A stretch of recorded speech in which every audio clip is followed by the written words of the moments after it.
नमस्ते, माध्यमिक न्यूज रे में आप सबका स्वागत है। मैं शिव प्रसाद चौधरी। मित्रों, इस YouTube वीडियो में आज हम बंग महिला, जिनका वास्तविक नाम राजेंद्र बाला घोष है, द्वारा रचित कहानी भाई बहन को समझने जा रहे हैं।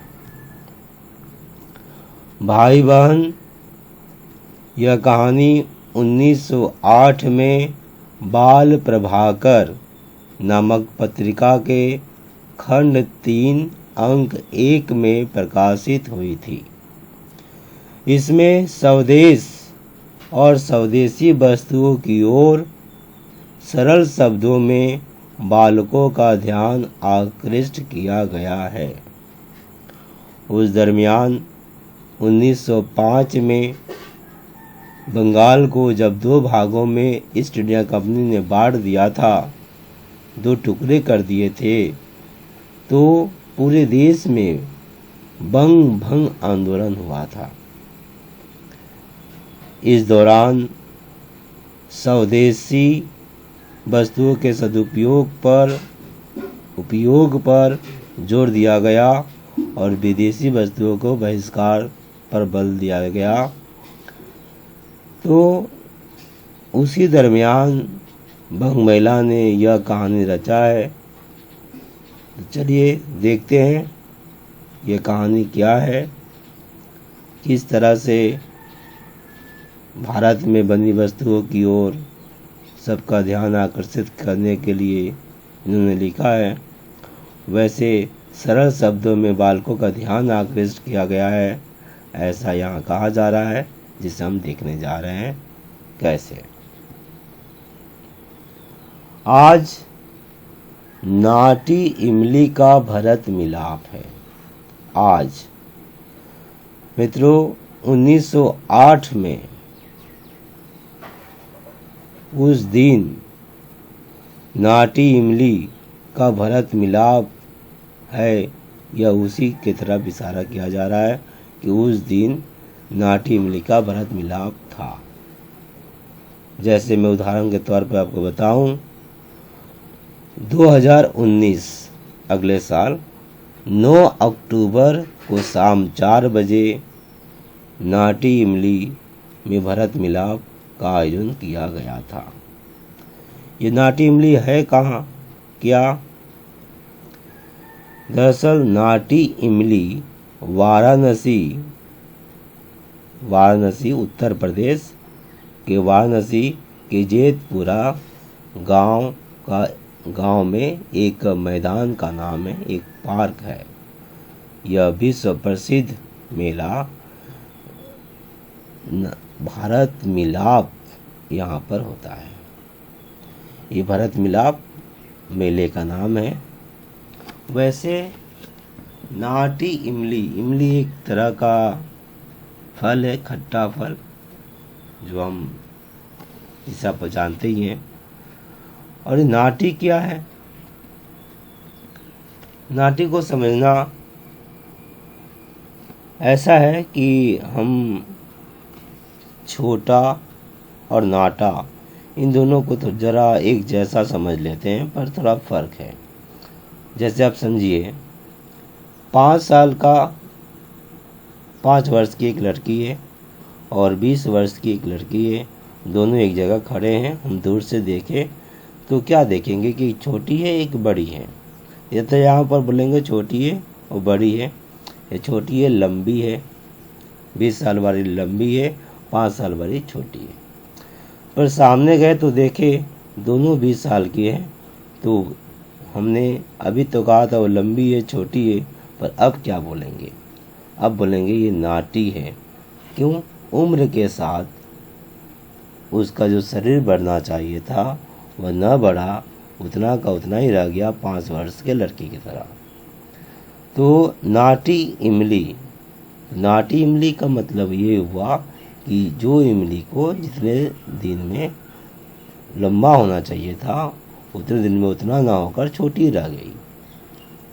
खैर, यहाँ पर नाटी इमली जेतपुरा अर्थात उत्तर प्रदेश के वाराणसी के जेतपुरा का एक गांव है, एक छोटा जगह है। यहाँ वो का है कि एक पार्क है, मैदान है, जहाँ पर भरत मिलाप मेला लगता है, विश्व प्रसिद्ध मेला है। और उस दिन 1908 में यह भरत मिलाप का मेला लगा है। यही लेखिका बता रही हैं कि आज नाट्य इमली का भरत मिलाप है। स्वाभाविक है, जब मेला है तो बच्चों का ध्यान आकर्षित करता है, बच्चे बेहद पसंद करते हैं। तो बाबू जयराम दास जी अपने दोनों लड़के लड़की को लेकर मेला देखने को जा रहे हैं। जान रहे, यह कहानी उत्तर प्रदेश का है, उत्तर प्रदेश के वाराणसी का है। ठीक है, तो बाबू जयराम दास जी अपने दोनों लड़के लड़की को लेकर मेला देखने को जा रहे हैं। अब हम समझ गए ये बात। दोनों भाई बहन पिता के दोनों हाथ पकड़कर बड़ी खुशी के साथ जा रहे थे। अब तो ये तो बताना नहीं पड़ेगा आपको कि एक ही माँ बाप के जो बेटे होते हैं और बेटियां होती हैं आपस में भाई बहन कहलाते हैं। तो दोनों भाई बहन पिता के दोनों हाथ पकड़कर, दो हाथ होते हैं दायां बायां, तो एक एक करके दोनों पकड़ लिए और पकड़कर बड़े खुशी के साथ जा रहे थे क्या देखने? भरत मिलाप मेला देखने। कहाँ? नाटी इमली में, नाटी इमली पार्क में, मैदान में जो लगा था। भाई का नाम शायद जो कुछ हो, पर रंग खूब गोरा होने से उसे सब लोग साहब कहकर पुकारते थे। यहाँ पर साहब क्या है मित्रों? उस दरमियान जब यह कहानी लिखा गया था, जो ब्रिटेन के लोग थे, बड़े ऑफिसर जो आते थे, उन्हें साहब कहा जाता था, क्योंकि वे मालिक होते थे और इसलिए उन्हें साहब कहा जाता था। पर एक बात और उनमें थी, उनका रंग गोरा था, पर वे गोरे होने के कारण साहब नहीं कहलाते थे, बल्कि मालिक होने के कारण साहब कहलाते थे। पर गोरा था उनका रंग, इसलिए यहाँ पर साहब का रंग भी गोरा है, तो लोग उसे खूब गोरा होने के कारण साहब कहकर पुकारते थे। लेखिका यहाँ पर बंग महिला, लेखिका बंग महिला यहाँ पर भाई का नाम को कह रही कि उन्हें शायद याद नहीं है, पर उसका रंग खूब गोरा होने से उसे सब लोग साहब कहकर पुकारते थे। जैसे कि अंग्रेज अफसरों को पुकारा जाता था, साहब इसे भी पुकारा जाता था, क्योंकि इसका रंग खूब गोरा था। साहब की उम्र कोई 11 साल की थी, 11 साल की थी, पर बहन की उम्र कोई 6-7 वर्ष की होगी। तो उनका 11 साल, इनका 6-7 वर्ष, यानी कि 8, 9, 10, 11, 4 या 5 साल बड़े थे अपनी बहन से साहब। उसका नाम तो सुंदर देई था, बहन का नाम सुंदर देई था, पर लोग प्यार से उसे सुंदरिया कहा करते थे। तो लोग साहब को अर्थात रंग खूब गोरा होने के कारण लड़के को साहब कहकर पुकारते थे और लड़की को प्यार से सुंदरिया कहा करते थे, जबकि लड़की का नाम सुंदर देई था। अब तक अभी हमें साहब का नाम पता नहीं चला है, आगे पता चलेगा। पर लड़की का असली नाम सुंदर देई था और उसे प्यार से लोग सुंदरिया कहा करते थे। एक आने की पूंजी लेकर सुंदर मेला देखने चली थी। तो सुंदर देई के पास मेला देखने के लिए कितने पैसे थे? 1 आने। आपको मैं बता दूं कि पैसा सिस्टम उस समय नहीं था।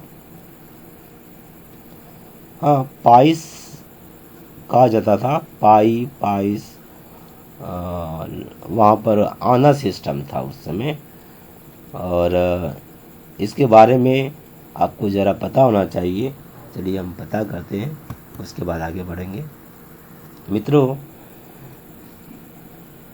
3 पाई बराबर 1 पाइस, यानी कि 1 पैसा आप कह सकते हैं। 3 पाई के बराबर 1 पैसा था। और 4 पाइस यानी कि 4 पैसा 1 आना होता था। 16 आना 1 रुपया कहलाता था, 1 रुपया के बराबर होता था। और 15 रुपया 1 मोहर के बराबर होता था लगभग। आप देख रहे 1 रुपया का नोट जो चित्र में है, कॉइन है, वह चांदी का है, जबकि 15 रुपया के बदले में जो 1 मोहर है वह सोने का है। लेकिन यह सिलसिला जो चल रहा था, आज़ाद होने के बाद देश 15 अगस्त 1950 में भी आना सीरीज ही चला था। 16 आना, 8 आना, 4 आना। ये जो 16 आना था वो 100 पैसे के बराबर था, मतलब 1 रुपया। 8 आना को 50 पैसे और 4 आना को 25 पैसे कहा जाता है, जो अभी फिलहाल 25 पैसा बंद हो गया है। 1 अप्रैल 1957 से 1 अप्रैल 1957 से यह डेसिमल सीरीज चालू हुआ था। 100 पैसा, 1 रुपया, 50 पैसा, 25 पैसा। 1 अप्रैल 1957 से। इसके पहले आपका 1950, 15 अगस्त 1950 में आना सीरीज ही लागू हुआ था, पर 1 अप्रैल 1957 से डेसिमल सीरीज लागू हुआ, जो कि 100 पैसे बराबर 1 रुपया होता है और आज तक चल रहा है। तो ये तो रहा आपका आना, आप समझ गए होंगे। 1 आना बराबर 4 पैसा। आगे देखते हैं। तो 1 आने की पूंजी लेकर सुंदर मेला देखने चली थी। 1 आने, या हम कहें और छोटे में तो 4 पैसे लेकर वह मेला देखने चली थी।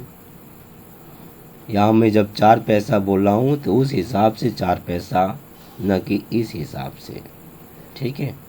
वहाँ पर 1 आना या 4 पैसा लगभग 5-6 रुपया होता है, उस हिसाब से, ठीक है। तो 1 आने की पूंजी लेकर सुंदर मेला देखने चली थी।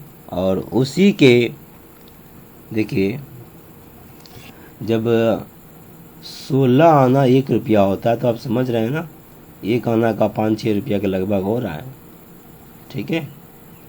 जबकि यहाँ पर आपका 1 आना का हिसाब देखेंगे तो यहाँ कुछ अलग ही आएगा। अब आगे बढ़ते हैं। चलिए मैं दिखा दे रहा हूँ 1 आना के हिसाब अभी क्या हो रहा है। देखिए 1 आना के हिसाब यहाँ पर 4 आना 25 पैसा, तो 1 आना बहुत कम हो गया। बल्कि पहले जो था आना सीरीज में, वहाँ पर देख रहे हैं 1 आना बराबर 4 पैसा है ना, तो वहाँ पर कीमत ज़्यादा हो रहा है, 5-6 रुपये के बराबर हो रहा है। ये 16 आना बराबर 1 रुपया हो रहा है। खैर, तो उसी के भरोसे जो चीज़ें देखती थी उसी पर टूट पड़ती थी।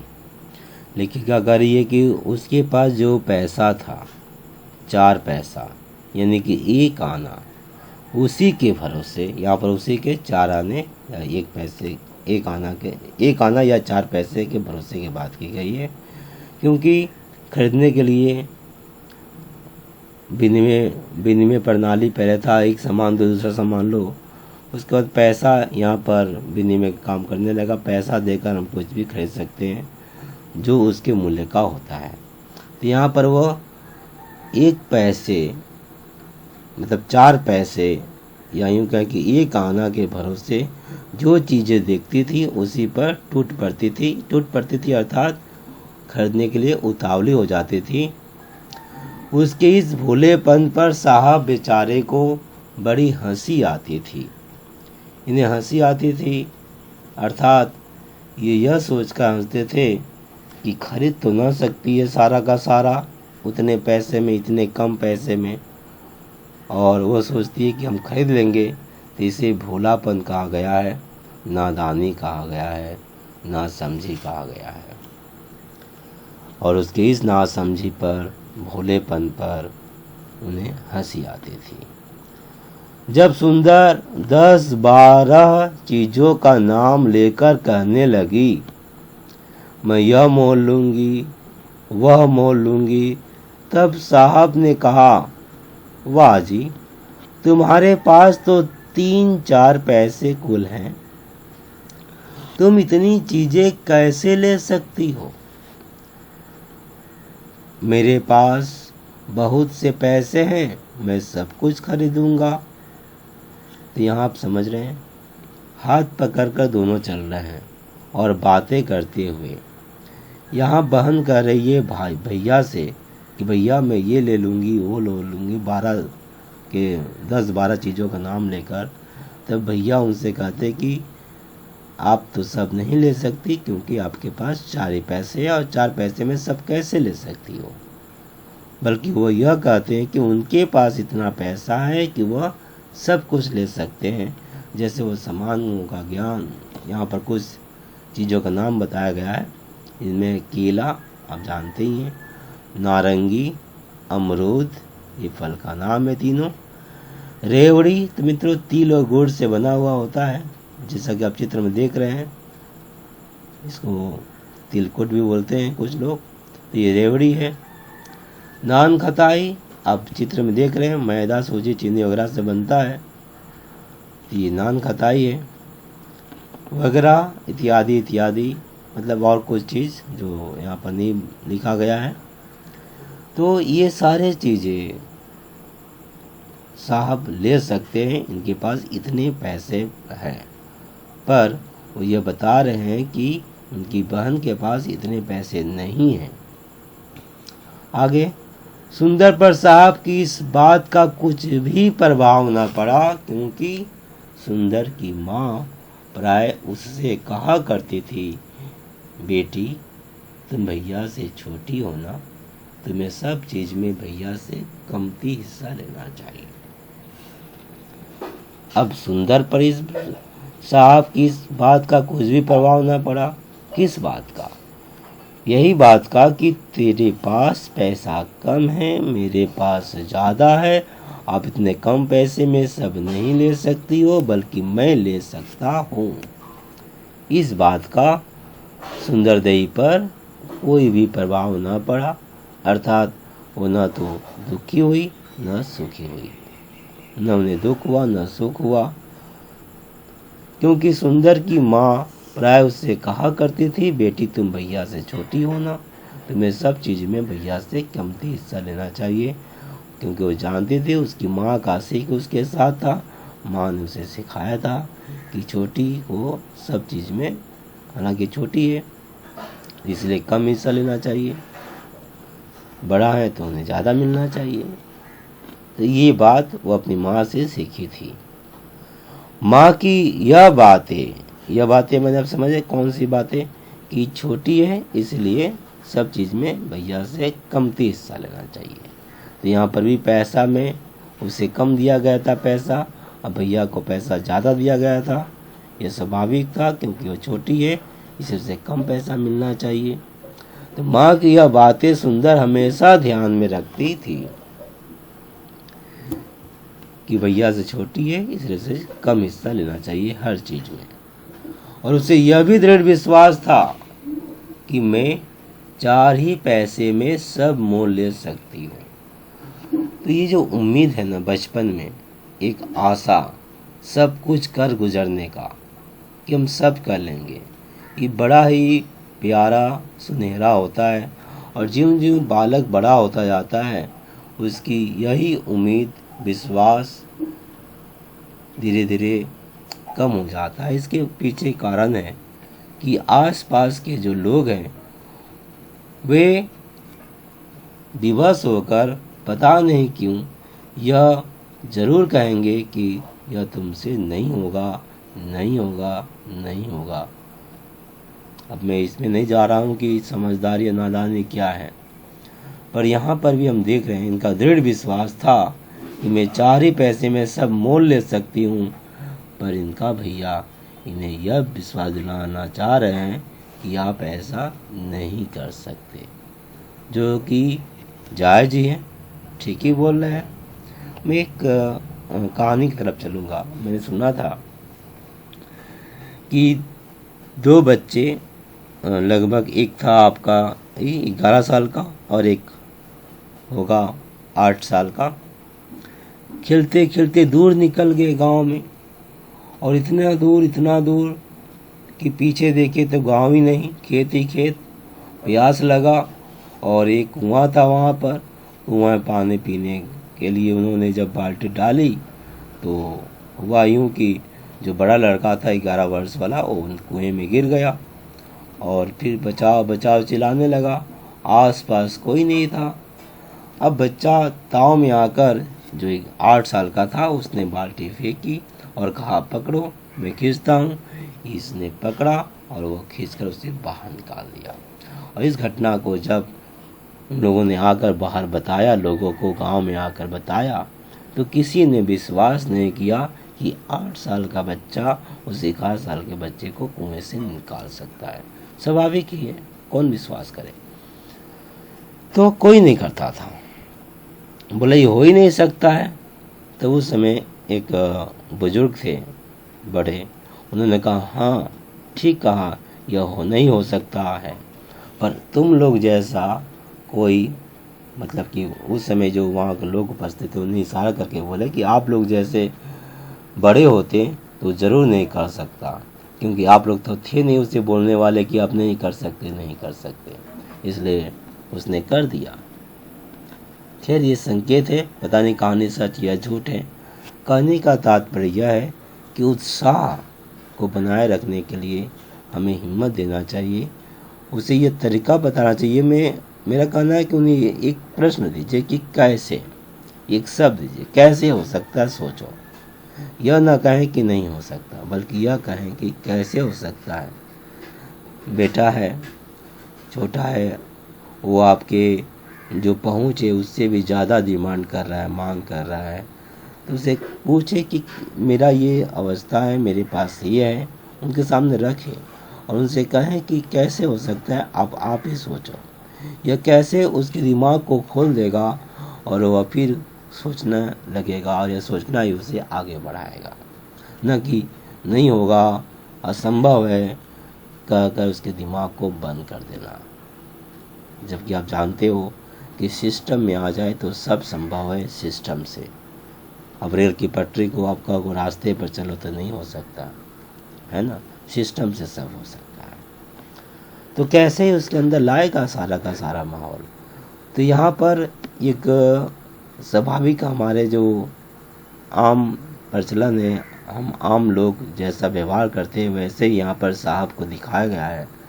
साहब अपनी बहन से कह रहे हैं कि नहीं हो सकता, उसके पास कम पैसे हैं, पर बहन की जो आशा है, दृढ़ विश्वास है, यूँ देखिए आशा ही नहीं दृढ़ विश्वास है, हर काम के पहले ये आना चाहिए। जिसके अंदर दृढ़ संकल्प है वो हर चीज़ को कर सकता है।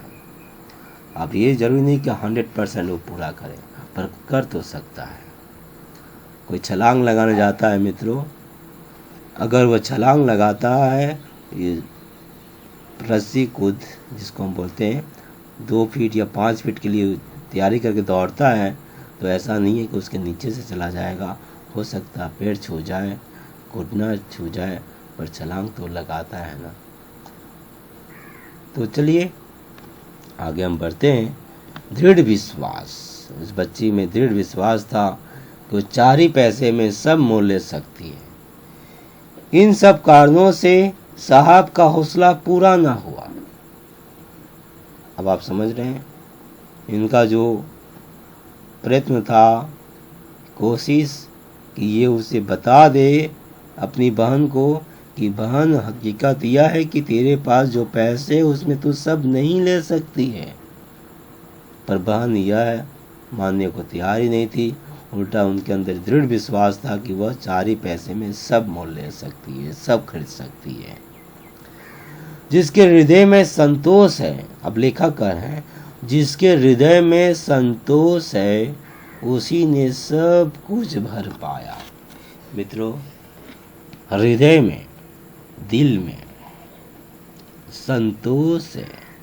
संतोष है का तात्पर्य क्या है? यहाँ पर संतोष है, संतोष एक भाव है। यह भाव का तात्पर्य यह है कि जो है उसे स्वीकार है, जैसा है मैं उसे स्वीकार करता हूँ। उसी ने सब कुछ भर पाया। उसी ने सब कुछ भर पाया। कहाँ भर पाया? तो अपने हृदय में। क्या भर पाया? सब कुछ में सुख, शांति, चैन, ये सारा जो अच्छे भाव है ना, उसी के हृदय में होता है। जिसके हृदय में संतोष होता है, आशावादी विचार उसी के हृदय में होता है। नकारात्मक सोच, नकारात्मक भाव उसके हृदय में नहीं होता। सोच दिमाग का काम है और भाव हृदय का। तो जितने भी अच्छे भाव हैं उसी हृदय में होता है, जिसमें संतोष होता है, अर्थात जो अपनी परिस्थितियों को, अवस्था को ज्यों का त्यों स्वीकार कर लेता है। मान लीजिए मैं अभी दुखी हूँ या अशांत हूँ, तो मैं यह सोचूंगा कि मैं कैसे शांति पाऊँ, कैसे मैं सुखी हो जाऊँ। दुख हूँ तो कैसे सुखी हो जाए मेरा दिल, कैसे कैसे। तो ये तो और अशांति बढ़ा रहा है। एक तो पहले से अशांति है हृदय में, और फिर शांत होने के लिए ये जो सोचता है, कोई प्रयत्न करता है, तो एक और अशांति आ जाएगा। और जब हम इसे स्वीकार कर लेते हैं कि जी हाँ मैं अशांत हूँ, जैसे ही हम स्वीकार करते हैं वैसे ये विसर्जित हो जाता है। तो ये रहस्य है संतोष। पर मैं यहाँ पर संतोष, आप समझ रहे हैं, यहाँ पर लेखिका जी ने जो कहा है कि जिसके हृदय में संतोष है, जो है उसे स्वीकार करने का भाव जिसके हृदय में है, उसी ने सब कुछ भर पाया। बड़ा मजेदार बात है, सब कुछ भर पाया। सारे अच्छे भाव उसके हृदय में आ जाए। साहब को सब है और मेरा कुछ नहीं है, यह बात उसे कभी दुख नहीं दे सकती। अब ये एक बात बड़ा ही लाजिब और व्यवहारिक है कि दुखी आदमी कौन सा होता है? दूसरे को दुख देखकर वह सुखी होता है। ये दुखी आदमी की तरह है। यहाँ पर उनके अंदर ऐसा नहीं है। साहब को सब है और मेरा कुछ नहीं है, यह बात उसे कभी दुख नहीं दे सकती। क्यों नहीं दे सकती? क्योंकि उनके हृदय में संतोष है। संतोष का तात्पर्य यह है कि मैं छोटी हूँ, मुझे भैया से कमती हिस्सा मिलना चाहिए, और इसे वह स्वीकार कर ली है। और इस स्वीकार के कारण उन्हें संतोष कहते हैं ना, संतोष बहुत बड़ा धन है। धन से तुलना करके बोलते हैं अगर, तो वैसे भी हम जब कहते हैं कि वो संतोषी है, संतोष कर लिया है, तो प्राय धन में ही सब कुछ सोचते हैं। पर धन का आखिरी में क्या है मित्रों? नाम है, यश है, और उसके भी आखिरी में देखें तो सुख शांति है ना। तो सुख ही सबके अंत में आ पाएंगे, आनंद खुशी, इसी के लिए सब सिलसिला है। तो इस संतोष जिसके हृदय में है, वो आखिरी जो चीज़ है सुख शांति, उसे यूं मिल जाता है। तो जिसके हृदय में संतोष है उसी ने सब कुछ भर पाया। साहब को सब है और मेरा कुछ नहीं है, यह बात उसे कभी दुख नहीं दे सकती, क्योंकि उसके हृदय में संतोष है, जो है उसे स्वीकार किया है। तो निज अवस्था में संतुष्ट रहना और उसी के अनुसार चलना बुद्धिमानों का काम है। यहाँ पर बंग महिला जी कह रही हैं एक सिद्धांत की बात कि नीच अवस्था में संतुष्ट रहना, जो है जैसा है उसको स्वीकार कर लेना और उसी के अनुसार चलना बुद्धिमानों का काम है जरूर बुद्धिमानों का काम है। मित्रों, अगर मैं धन को ही लूँ, अगर मेरे पास जो है जितना है उसे मैं स्वीकार कर लेता हूँ, तो फिर मैं उससे आगे बढ़ने का कोशिश करूँगा, न कि मैं इनकार करता जाऊँ। तो मैं कैसे आगे बढ़ने का कोशिश कर सकता हूँ? एक शब्द है, मैं आपसे कहूँ गरीब। मैं गरीब हूँ। जब मैं कहता हूँ कि मैं गरीब हूँ, तो मैं फिर अमीर कैसे बन सकता हूँ? गरीब है तो गरीब के तरह सारा सोच हो जाएगा, तो फिर गरीब के सोच रखने वाला अमीर भला कैसे बन सकता है? पर मैं जब कहता हूँ कि संतोष है, तो यहाँ पर ये नहीं कह रहा हूँ कि मैं गरीब हूँ, ऐसा कहने का। यहाँ पर स्वीकार करने का मतलब हुआ कि मेरे पास पैसे नहीं है, मेरे पास अभी पैसे नहीं है, मैं गरीब हूँ, दोनों में फ़र्क है। अगर मैं कहता हूँ कि मेरे पास पैसे नहीं है, या मेरे पास यूँ कहूँ कि मेरे पास 4 रुपया है या 100 रुपया है, तो फिर मैं इस पैसे को आगे बढ़ा सकता हूँ और इस सिलसिले में हम कैसे करके आगे बढ़ सकते हैं। पर यूँ कह देते हैं कि मैं गरीब हूँ, मैं भिखारी हूँ, तो ऐसा मनुष्य आगे नहीं बढ़ सकता। तो यहाँ पर स्वीकार करना का मतलब कि आप सही दृष्टिकोण के साथ या अपने को ना लेकर, हालांकि पैसा कम होना, तुम कम पैसे वाले हो गए, इसे थोड़ा सा फर्क में रखें। तो नीच अवस्था में संतुष्ट रहना और उसी के अनुसार चलना बुद्धिमानों का काम है। मेरे पास अभी 4 रुपया है और इसी के हिसाब से मैं अभी चलूँगा, ठीक है, और कोशिश करूँगा यह जब ज़्यादा हो जाए या फिर कम हो जाए, फिर उसके हिसाब से चलूँगा। ये प्रयास तो आजीवन लगा रहता है और ऐसे लोगों के पास ये उत्साह होता है, दृढ़ विश्वास होता है, क्योंकि ये साफ साफ देखते हैं। नीच अवस्था में संतुष्ट रहना अर्थात जो है जैसा है स्वीकार कर लेना और फिर आगे बढ़ना, ये लेखिका ने कहा है और ये बुद्धिमानों का काम है। बुद्धिमानों अर्थात जो समस्या से निकल सके, जिस परिस्थिति में उससे निकल सके, ऐसा जिनके पास ज्ञान हो, इनका अपना विवेक हम तो यूँ कहते हैं कि समस्या ही ना पड़े। जैसे मैं आपको विवेक और बुद्धि में बताऊं, तो समझिए ऐसा कि एक बकरी है और जा रही है और सामने गड्ढा है, पर वह गड्ढा देखते हुए भी उसमें जाकर गिर गई। अब गिर गई तो बाहर निकलने का प्रयत्न करेगी और किसी भी तरह वो बाहर निकल जाती है। उस समस्या से निकलने के लिए जो वो करती है बकरी, उसे हम बुद्धि कहेंगे। पर एक दूसरी बकरी है जो सामने गड्ढा देखी तो बगल से होकर चली गई, उसमें न गिरी, तो यहाँ पर उन्हें हम विवेकमान बोलेंगे कि समस्या ही न आया, समझदारी आगे से, समझदारी से बच गई। तो विवेक और बुद्धि हम का प्रयोग करना मतलब मुसीबत से बाहर निकलने को हम बुद्धि कहते हैं। तो निज अवस्था में संतुष्ट रहना, उसी के अनुसार चलना बुद्धिमानों का काम है। यहाँ पर यह कहा गया है जो हकीकत है। अब हम आगे बढ़ते हैं। साहब सुंदर की मूर्खता की बातें पिता से कहने लगा। अब तक तो उन्होंने समझाने की कोशिश की साहब ने, पर बहन को यह दृढ़ विश्वास था कि उनके पास जो 4 पैसे हैं वह उसी में सब कुछ खरीद सकती है, वह एक आने में ही सब कुछ खरीद सकती है, समझाने के बाद भी।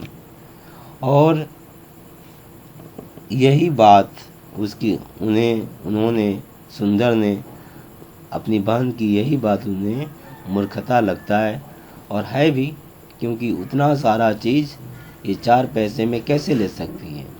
पर मित्रों उतना सारा चीज़ 4 पैसे में नहीं ले सकती है। थोड़ा थोड़ा अगर चाहे, दिमाग कैसे थोड़ा थोड़ा तो ले सकते, वजन में नहीं तो थोड़ा थोड़ा। खैर, ये तो बात की बात है। मैं इसे बात की बात ना कहूँ तो ठीक रहेगा, ये हो सकता है। दरअसल मैं आपसे कहूँ, उस बच्ची की बात मैं नहीं कह रहा हूँ, मैं आपसे यूँ कह रहा हूँ कि देखिए, ये पैसा क्या है? पैसा क्या यह समझौता नहीं है? सोचिए, मेरे पास एक कलम नहीं है और कलम लाने के लिए मेरे पास होना चाहिए 10 रुपये। आज की तारीख में 10 रुपया, और 10 रुपया मेरे पास नहीं है। फिर मैं आपसे कहता हूँ कि क्या दरअसल मुझे कलम चाहिए क्यों? आज मुझे कुछ लिखना है, बस 10 मिनट के लिए कलम चाहिए, और इस 10 मिनट के लिए मुझे कलम खरीद कर लिखना पड़ेगा। तो मैं आपके पास जाता हूँ और कहता हूँ कि क्या आप 10 मिनट के लिए कलम दे सकते हैं? अगर आप राज़ी हो जाते हैं तो ये कलम मुझे मिल जाता है और मैं अपना 10 मिनट का काम करके आपको लौटा देता हूँ। तो क्या पैसा लगा? तो क्या ये पैसा एक समझौता नहीं हुआ? आप विचार कर सकते हैं इस पर। तो अगर इस तरह से समझौता कर लिया जाए, बच्ची कर ले रही है, तो उसे सब कुछ मिल सकता है, थोड़ा थोड़ा, है ना? पर मैं उस बात की ओर नहीं कर रहा हूँ। इनका वो सोच नहीं था, बच्ची को दृढ़ विश्वास था कि वह सब ले सकती है। आपने बच्चों में यह देखा होगा कि वह हर चीज़ को, छोटे बच्चों में सजीव सा अनुभव करते हैं। अगर उनके पास गुड़िया है तो समझते हैं कि उसमें भी जान है, उसके जैसा, है ना? तो यह भी एक स्वभाव है बच्चों का कि उनके अंदर दृढ़ विश्वास होता है, कि बहुत आशा होता है हर चीज़ को जो पाना चाहती है उसे पा लेने का, कि वो पाई जाएंगी, उसमें कोई भी नानुच नहीं रहता है। तो यही बात उस बच्ची में भी था। पर साहब उससे थोड़े बड़े हो गए थे, 11 वर्ष के हो गए थे।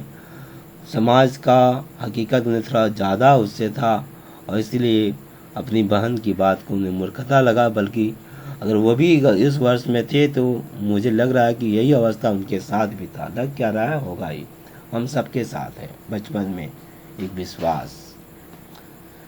आगे बढ़ते हैं। साहब सुंदर की मूर्खता की बातें पिता से कहने लगा। अब ये बातें साहब ने जब अपनी बहन से कहा तो बहन ने ना माना, तो ये बात वो अपने पिता से करने लगे। क्यों करने लगे? हो सकता है इस उम्मीद में कि पिता उन्हें समझाए कि बेटी ऐसा नहीं कर सकती हो, सब नहीं खरीद सकती हो आप अपने पैसे से। खैर, आगे देखते हैं। वह बेचारे साहब के मतलब को न समझकर बोले। अब वह बेचारे साहब के मतलब को न समझकर बोले। यहाँ वह कौन है? वह है उनके पिता बाबू जयराम दास जी। तो यहाँ बेचारा उन्हें क्यों कहा गया है? देखिए, वह बेचारे साहब के, उन्हें बेचारा नहीं कहा गया है, माफ कीजिएगा, बेचारे साहब के, साहब को बेचारा कहा गया। बेचारा क्यों कहा गया?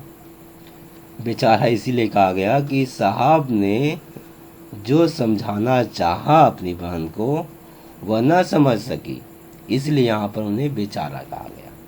तो बेचारे साहब के मतलब को न समझकर, बेचारा अर्थात लाचार, ठीक है, तो बेचारे साहब के मतलब को न समझकर बोले।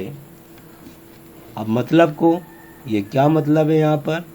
यही कि सुंदर के पास 4 पैसे हैं और वो 4 पैसे में सब नहीं खरीद सकती है, जबकि वो बोल रही कि हम सब खरीद लेंगे।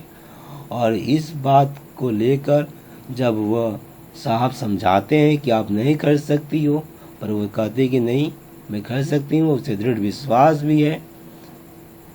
और यही चीज़ वह उन्हें, अपने पापा को उन्होंने बताया, अपने पिताजी को। यही वह बेचारे साहब के मतलब को न समझकर बोले। तो यही वो मतलब है जो बताना चाह रही थी, बताना चाह रहे थे साहब अपने पिता को, कि उसके पास कम पैसे और नहीं खरीद सकती, फिर भी वो जिद लगाई है अड़ी हुई कि खरीद सकती है। इस मतलब को न समझकर बोले, हाँ बेटा पहले मेला देख लो। कौन सा मेला? भरत मिलाप मेला।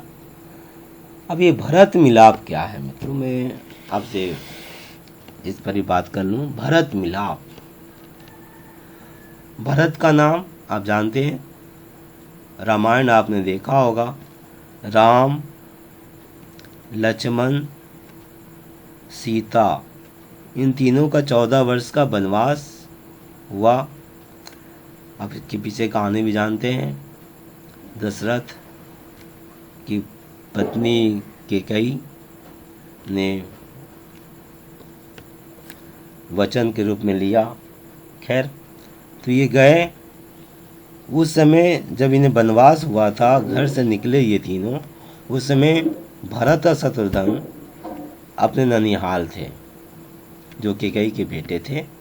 जब वो आए और उनको पता चला कि उनके भैया राम, भाई लक्ष्मण निकल गए हैं सीता में भाभी के साथ, तो ये तीनों फिर ये दोनों भरत और शत्रुघ्न मिलने आए थे। शायद ये पंचवटिका में मिले थे। तो वहीं पर ये जो मिले तो भरत मिलाप हुआ, और इस दरमियान वो उनके राम के खड़क को लेकर अपने चले गए, राम वापस न लौटे। तो ये जो भरत मिलाप हुआ था, वही ऐतिहासिक भरत मिलाप के संदर्भ में आज भी भरत मिलाप मेला लगता है, जहाँ पर छोटे छोटे बच्चे ये किरदार निभाते हैं प्रतीक के रूप में, राम, लक्ष्मण, सीता, भरत, शत्रुघ्न का। तो यही है भरत मिलाप मेला, जहाँ पर बच्चे जाते हैं उत्सुकता के साथ, बड़े भी जाते हैं। विश्व प्रसिद्ध मेला है, आप भी जा सकते हैं, जाइएगा समय होगा तो हाँ बेटा पहले मेला देख लो। अक्टूबर में होता है ये। हाँ बेटा पहले मेला देख लो, फिर लौटते वक्त सब ले देंगे। यहाँ सब क्या है? जो भी खिलौना है, मिठाई है, खाने का सामान है या खिलौने हैं, सब तुमको लेकर दे देंगे। आप पहले मेला देख लो। इन्होंने किसने कहा? तो बाबू जयराम दास जी ने अपने बेटे साहब से कहा। लाचार होकर साहब मदरसे के मौलवी जी की तरह अथवा स्कूल के नीचे दर्जे के मास्टर की भांति बहन को समझाने लगा। अभी लाचार होकर क्या? जब कोई चारा ना चला, हालांकि वो अपने पिताजी के द्वारा बहन को समझाना चाहते थे कि वे उन्हें बता दे कि वो ना कर सकती है, उतने पैसे में सब नहीं कर सकती है, पर उनके पिताजी ने दूसरा ही कहा, उनसे कहा कि बेटा हम सब कर देंगे, आप चिंता ना करो, आप पहले मेला देख लो। तो ये लाचार हो गए और फिर अपनी बहन को समझाने लगे। यहाँ याद रखे, दोनों हाथ पकड़ कर जा रहे हैं पिता के, ठीक है। लाचार होकर साहब मदरसे के मौलवी जी की तरह, अभी मदरसा या स्कूल के नीचे दर्जे के मास्टर, लगभग 4 क्लास 1 2 3 2 क्लास 3 क्लास में जैसे मास्टर जी पढ़ाते हैं या मदरसे में मौलवी जी पढ़ाते हैं, उस तरह से वह समझाने लगा। और वो कैसे समझाता है? तो आपने देखा होगा मौलवी जी या नीचे दर्जे के मास्टर जी कैसे समझाते हैं, हमें प्रैक्टिकल समझाते हैं। ठीक उसी तरह यहाँ पर वह समझाने लगा, और देखिए कैसे समझा रहा है। ये बहुत ही अच्छा गुण है। हम जब बच्चे जब दूसरे को ये पढ़ाने का तरीका बंग महिला जी ने यहाँ पर दिया कि अगर हम बच्चों को ही कहें हमें पढ़ाने के लिए, तो वो और ज़्यादा अच्छा तरह से उसको जब व्याख्या करते हैं, समझाते हैं, तो उनके अंदर का जो छुपा गुण है ना, बाहर निकल के आता है। तो इस तरह से थोड़ा बच्चों को उल्टा तरह से पढ़ाने के लिए, आप कुछ पढ़ाएं तो आप उनसे कहें कि वो आपको पढ़ाएं, तो कुछ ज़्यादा सीखता है बच्चा, ज़्यादा सीखता है, बल्कि ज़्यादा हुनर उसके अंदर आ जाता है। तो देखिए वो छोटा सा बच्चा अपनी बहन को कैसे समझा रहा है। सुंदर का 4 पैसा अर्थात 1 आना जो 4 पैसे के बराबर, तो 4 पैसा को अपने हाथ में लेकर पहले ले लिया कि दे बहन अपना पैसा, अपने हाथ में ले लिया। फिर एक एक चीज़ का नाम कहता हुआ, जैसे मान लीजिए कहा कि ये रहा तेरा नारंगी 1 पैसे का, 1 पैसे का आपका अमरूद, 1 पैसे का अभी वहाँ पर अभी नाम दे नान खताई, 1 पैसे का रेवड़ी, ऐसे करके एक एक चीज का नाम कहता हुआ 1 पैसा सुंदर को देकर बोला, लो हो न गया, 4 पैसे में 4 ही चीजें मिलेंगी कि ज्यादा। यानी कि वहां पर उन्होंने 1 पैसा 1 चीज के बदले में कहा। और इससे ये पता चलता है कि 1 पैसे से नीचे का सामान नहीं मिलता था, 1 पैसे में एक, जबकि हमने कहा था आपसे कि थोड़ा थोड़ा भी अगर सब ले लेती तो हो जाता। हो सकता एक दुकानदार को जाकर बोले कि 1 पैसे में भैया उतना मत दो जितना आप 1 पैसे का देते हो, उससे एकदम थोड़ा थोड़ा सीखने पर सब दे दो। अगर दुकानदार ऐसा नहीं करता है, पर हमने कहा ना समझौता, अगर आपका उनके साथ समझौता हो जाता है, वो राज़ी हो जाते हैं, आप राज़ी करा लेते हो, तो ये हो सकता है। खैर बच्चे ऐसा बात नहीं है, आगे हम बढ़ते हैं।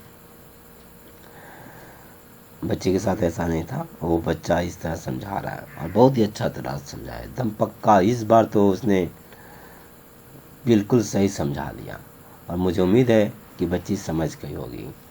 फिर साहब अपना सब पैसा एक हाथ में लेकर, अब इन्होंने जो भी पैसा अपने हाथ जितना था इनके पास वो अपने हाथ में ले लिए और एक हाथ में लेकर एक एक चीज़ का नाम से दूसरे हाथ पर रखता गया। अपनी बहन को नहीं दे रहे थे, अपने दूसरे हाथ में रखते गए। देख, बायां हाथ से मान लीजिए लेकर दायां हाथ में रख रहे, दायां हाथ से बायां हाथ में, यहाँ नहीं कहा गया पर दाएं बायां हाथ का कमाल है उनका। एक हाथ में सारा पैसा रख लिया। अब समझ रहे हैं एक हाथ में कितना पैसा होगा। बस उनके पास भी ज़्यादा पैसा था नहीं, क्योंकि छोटे से बच्चे के हाथ में कितना पैसा आ पाएगा भला। ठीक है, जो भी पैसा था एक हाथ में रख दिया और दूसरे हाथ में रखते गए और बोला, देखो मैं तो सब चीज़ें ले सकूंगा ना। एक एक चीज़ का नाम लिखते हुए दूसरे हाथ में रखते गए और फिर बहन से पूछे कि देखो मैं तो सब चीज़ें ले सकूंगा ना, जैसे नारंगी, अमरूद, नान खताई, रेवड़ी इत्यादि। तब बिचारी सुंदर देई, अब यहाँ पर बिचारी सुंदर देई लेखिका ने कहा है, क्योंकि ये बात अब ये समझ गई कि इनके पास जो पैसे हैं उनसे वो सब नहीं ले सकती। ये सफल हो गए थे, समझदारी भरी बात इन्होंने भर दिया था साहब ने कि तेरा पैसा जो है वो सबको नहीं ले सकता। तब बेचारे सुंदर देवी बड़े भोलेपन से भाई के मुंह की ओर ताकती हुई बोली। देखिए अब ये जो सुंदर देवी ने इसे स्वीकार कर लिया। जब ये समझ गई कि मैं नहीं ले सकती हूँ तो बस उन्होंने इसे स्वीकार कर लिया कि ठीक है मैं नहीं ले सकती हूँ। इसी संदर्भ में बेचारी का आ गया और बड़ा समझदारी की बात है, स्वीकार कर लेना। इसके हृदय में संतोष है ना, वो ये गुण उनके पास होता है, स्वीकार कर लेना। देखिए स्वीकार जैसे ही कर लेते हैं ना तो फिर उससे आगे का सोच दिमाग सोच लेता है और उससे आगे हम निकल जाते हैं। जैसा कि यहाँ पर उदाहरण देखिए, बेचारी सुंदर देवी बड़े भोलेपन से भाई के मुंह की ओर ताकती हुई बोली। भोलेपन से भाई के मुंह की ओर ताकती हुई बोली, तो क्या उसमें से थोड़ा मुझे भी ना दोगे भैया? अब भैया है, उनका अधिकार है बहन का कि भैया से ले, तो वो कह रही हैं तो क्या उसमें थोड़ा मुझे भी ना दोगे भैया? सुंदर की इस बात पर साहब को लज्जित होना पड़ा। लज्जा शर्म किस बात का कि बहन है ना जो मेरे पास है मैं बड़ा होने के नाते मेरे संपत्ति पर बहन का अधिकार है, वो इसका उपयोग कर सकती है, उससे ये उसका अपना है, जो मेरे पास है उसी का है। तो यह जो लज्जापन है, ये इस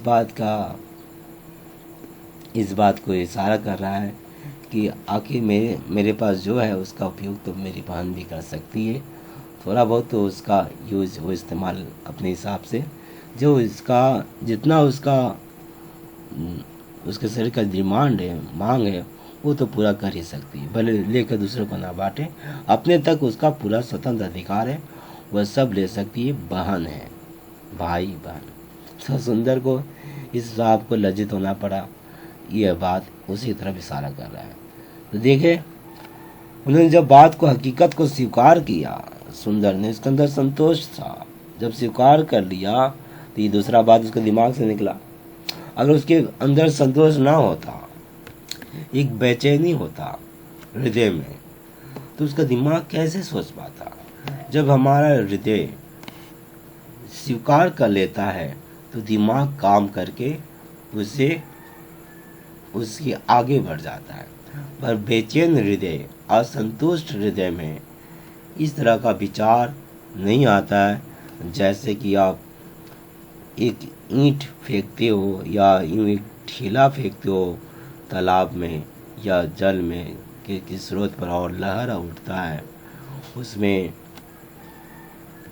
उस तरंग में अगर दूसरा ढेला फेंको तो उसका पता नहीं चलता है, पर शांत तालाब में अगर ढेला फेंकते हो तो उसका तरंग एहसास होता है। उसी तरह शांत हृदय में जब कोई कमी का एहसास होता है तो दिमाग काम करके उसे पूरा कर देता है। संतुष्ट का भाव जो है, उसे स्वीकार करने का भाव बड़े ही काम का है, हकीकत है जीवन का। अब देख रहे हो कैसे इस बच्ची में इस तरह का बात आ गया, और उसने अपने भैया से कहा, बेटा, जो साहब तक के दिमाग में ये बात नहीं आया था बड़े होने के नाते।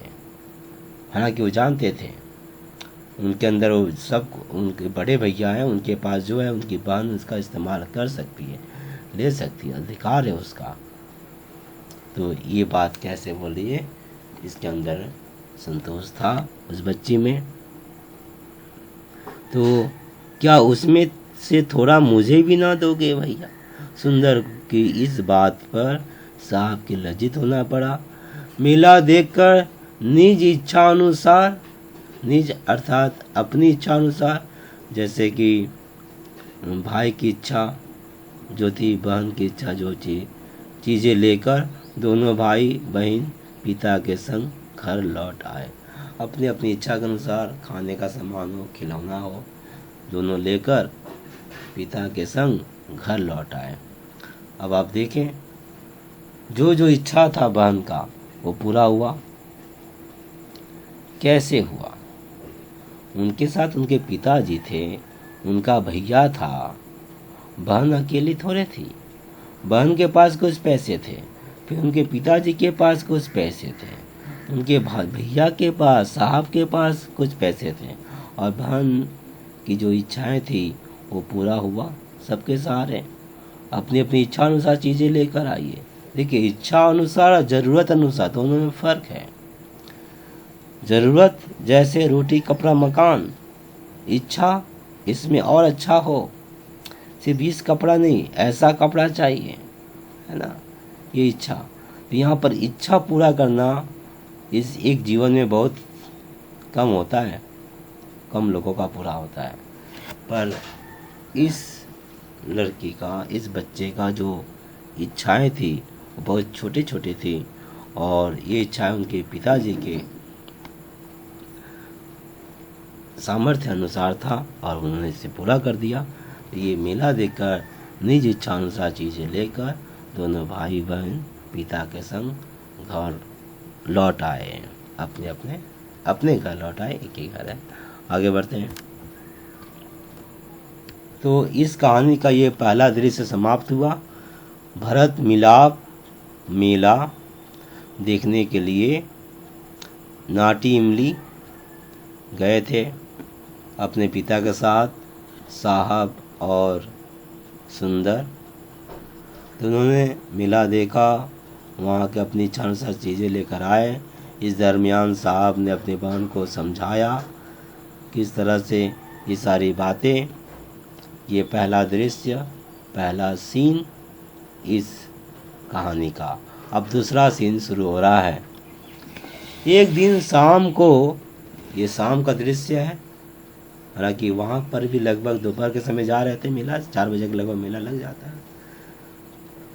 तो एक दिन शाम को साहब के बड़े भाई श्री राम, देखिए पहला दृश्य जो सुबह 11-10 बजे का होगा, पहला दृश्य। ये दृश्य शाम का है। उस ज़माने में तो करंट का उम्मीद नहीं करते हैं, तो सुबह गए होंगे मेला देखने के लिए 10-11 बजे के लगभग, और 4 बजे तक लौट गए होंगे घर। ठीक है। तो एक दिन यहाँ पर है दूसरा दृश्य। एक दिन शाम को साहब के बड़े भाई श्री राम, तो इनके पिताजी का नाम था जयराम, और बड़े भैया का नाम था श्री राम, दिए के उजियाले में, दीपक होता है, दीपक के उजाले में मिट्टी का बना हुआ होता है जिसमें तेल और रुआ से जलाते हैं जोत। तो बड़े भाई दिए के उजियाले में बैठकर किताब पढ़ रहे थे। शाम का समय था। बड़े भैया मतलब साहब और सुंदर के भैया श्री राम किताब पढ़ रहे थे। इतने में साहब और सुंदर दोनों आकर वहीं बैठ गए भैया के पास, जहाँ भैया पढ़ रहे थे, घर पर ही। सुंदर बोला, बड़े भैया देखो साहब भैया की किताब में कैसी अच्छी रेलगाड़ी की तस्वीर है। यहाँ पर सुंदर भैया ना कहकर बड़े भैया बोल रहे हैं। तो ऐसा हो सकता है कि सुंदर के और भी भैया हों, जिसमें ये सबसे बड़े हैं, इसे बड़ा भैया कहा गया। खैर सुंदर बोलिए, हाँ माफ कीजिएगा, सुंदर बोलिए बड़े भैया, ये बोला नहीं, सुंदर बोली बड़े भैया। मैंने इनके 2 भैया हुए, 2 भाई। तो जयराम दास जी के 2 लड़के और 1 लड़की। एक का नाम साहब, छोटा जो था, बड़े का नाम साहब, असल में उनका नाम नहीं था, लोग कहा करते थे, असली नाम अभी हमको पता चलेगा आगे। और बड़े भैया का नाम, बड़ा लड़का का नाम श्री राम, और बेटी का नाम सुंदर देवी। तो सुंदर तो बड़ा भैया बोले कि ठीक है। तो उनके छोटे भैया हुए साहब और बड़े भैया आपका श्री राम। तो सुंदर बोली, बड़े भैया देखो साहब भैया की किताब में, देखिए साहब भैया बोल रहे हैं ना, साहब भैया की किताब में कैसी अच्छी रेलगाड़ी की तस्वीर है। तुम्हारे किताब में तो कोई तस्वीर ही नहीं है। इसका तात्पर्य हुआ कि वो जो बड़े भैया किताब पढ़ रहे थे वो बड़ों का किताब था, जिसमें विचार प्रधान किताब था, सोच प्रधान। और जो छोटे भैया का किताब था वो सीखने के लिए था, एक प्रतीक रूप में रेलगाड़ी का तस्वीर देकर रेलगाड़ी बताना। ठीक। इतने में साहब बोल बैठा, अजी तुम तो तस्वीर की गाड़ी कहती हो, मैं आज जो खिलने की रेलगाड़ी 5 आने में लाया हूँ सो तुमने देखी ही नहीं। 5 आने की रेलगाड़ी, 1 आना, और यहाँ पर था 5 आने। 16 आने का, अगर उस ज़माने में 16 आना 1 रुपया होता था, तो उसमें 5 आने का रेलगाड़ी था। तो मैं आज जो खिलने की रेलगाड़ी 5 आने में लाया हूँ सो तुमने देखी ही नहीं। तो उस दिन शाम के समय है, तो वो लाए होंगे दोपहर को। तो बता रहे हैं साहब अपनी बहन को कि रेलगाड़ी की जो बात वो बता रही है कि किताब में रेलगाड़ी की तस्वीर है, इस पर वो बता रहे हैं कि तस्वीर को छोड़िए, मैंने रेलगाड़ी 5 आने में खरीद कर लाया हूँ, खेलने की रेलगाड़ी। वो जो रेलगाड़ी बाहर चलती है वो नहीं, खेलने की रेलगाड़ी 5 आने में लाया हूँ। और आपको ये बता दूँ उस समय रेलगाड़ी कैसा होगा, बिजली के तो चल नहीं, कोयले से चल रहा होगा, छक छक छक छक, ठीक है, पुरानी गाड़ी। तो इतने में साहब बोल बैठा, आज अजय तुम तो तस्वीर की गाड़ी कहती हो, मैं आज जो खेलने की रेलगाड़ी 5 आने में लाया हूँ सो तुमने देखी ही नहीं। यह कहकर साहब चट उस रेलगाड़ी को लाकर, चट मैंने जल्दी से जाकर दौड़कर तुरंत फुर्त से दौड़ कर गया और लेकर बड़े भाई को और छोटी बहन को बड़े उत्साह से दिखाने लगे। उत्साह से, क्योंकि उनके पास था। कितना अच्छा है, देखिए। सुंदर ने भी 1 पैसे में एक मिट्टी का खिलौना खरीदा था। तो जो दिखाने की लालसा होता है बच्चों में कि मेरे पास इतना अच्छा है, देखो, बड़ों में भी होता है।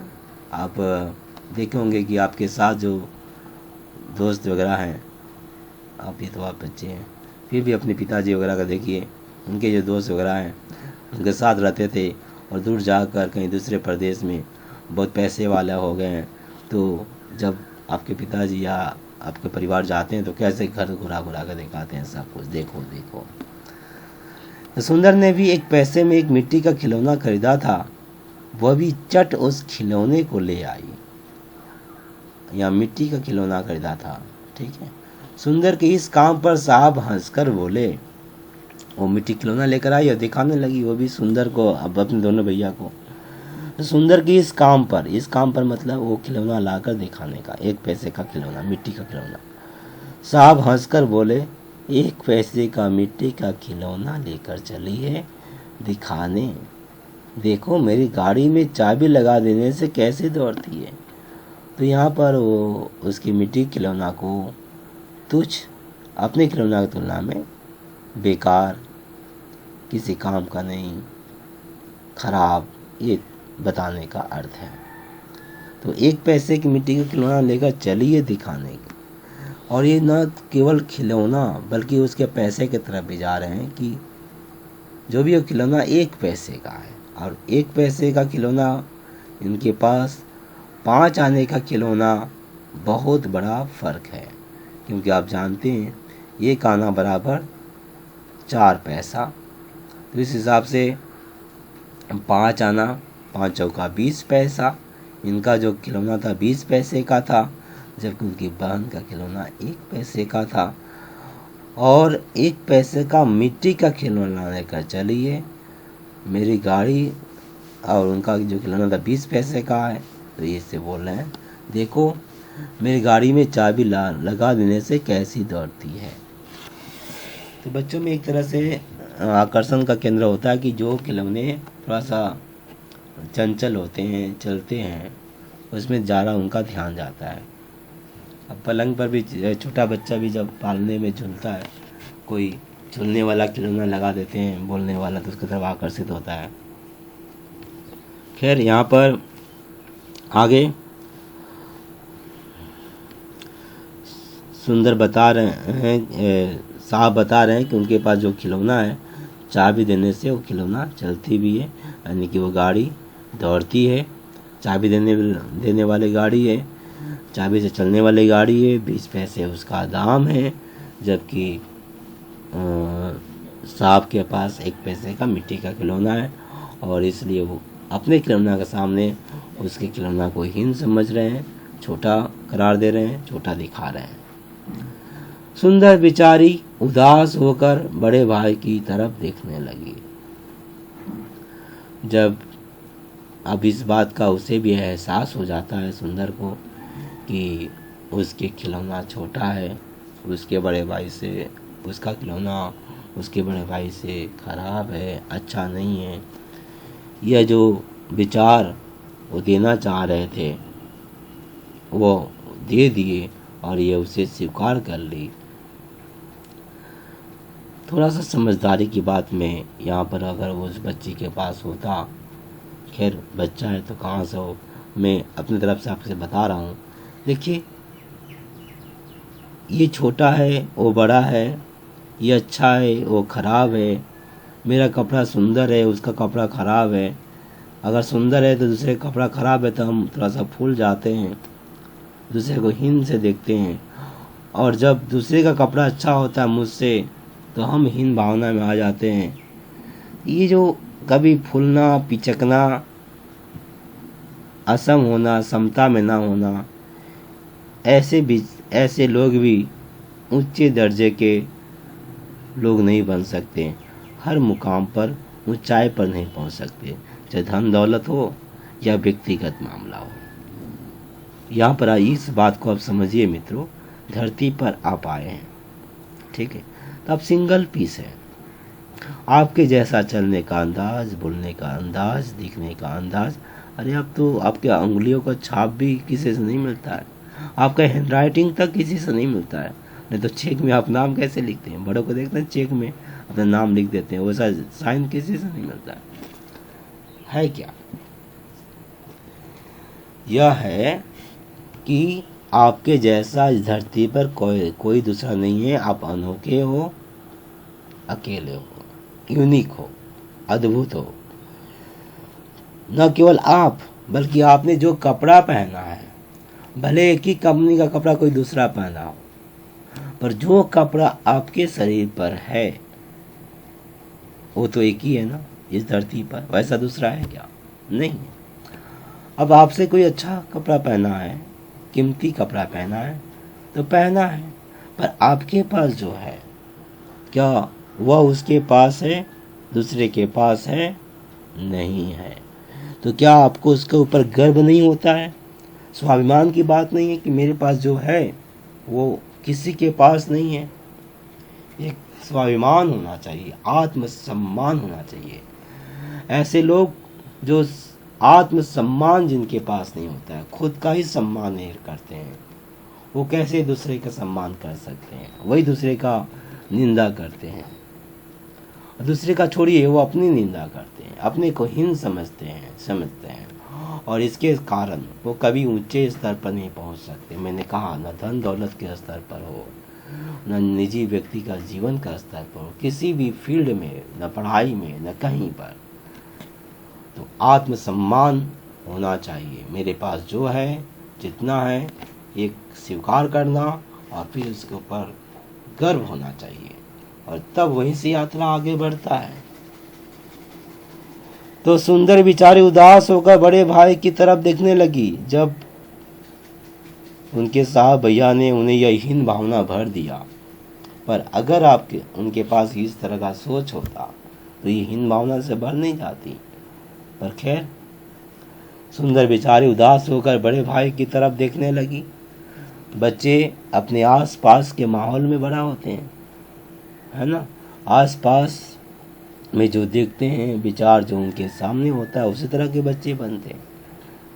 आप भाषा को ले लीजिए, इससे आप समझ सकते हैं। आप वाराणसी को वहाँ का भाषा सीखते हो, अब पश्चिम बंगाल के कौन नगर के हो तो वहाँ का भाषा सीखते हो। जहाँ जिस परिवेश में रहेंगे, इंग्लैंड जर्मनी में, तो वहाँ का भाषा सीख लेते हैं बच्चे। जहाँ रहते हैं वहाँ का माहौल में रहकर उसी तरह के हो जाते हैं, ढल जाते हैं। तो सुंदर बेचारी उदास होकर बड़े भाई की तरफ देखने लगी।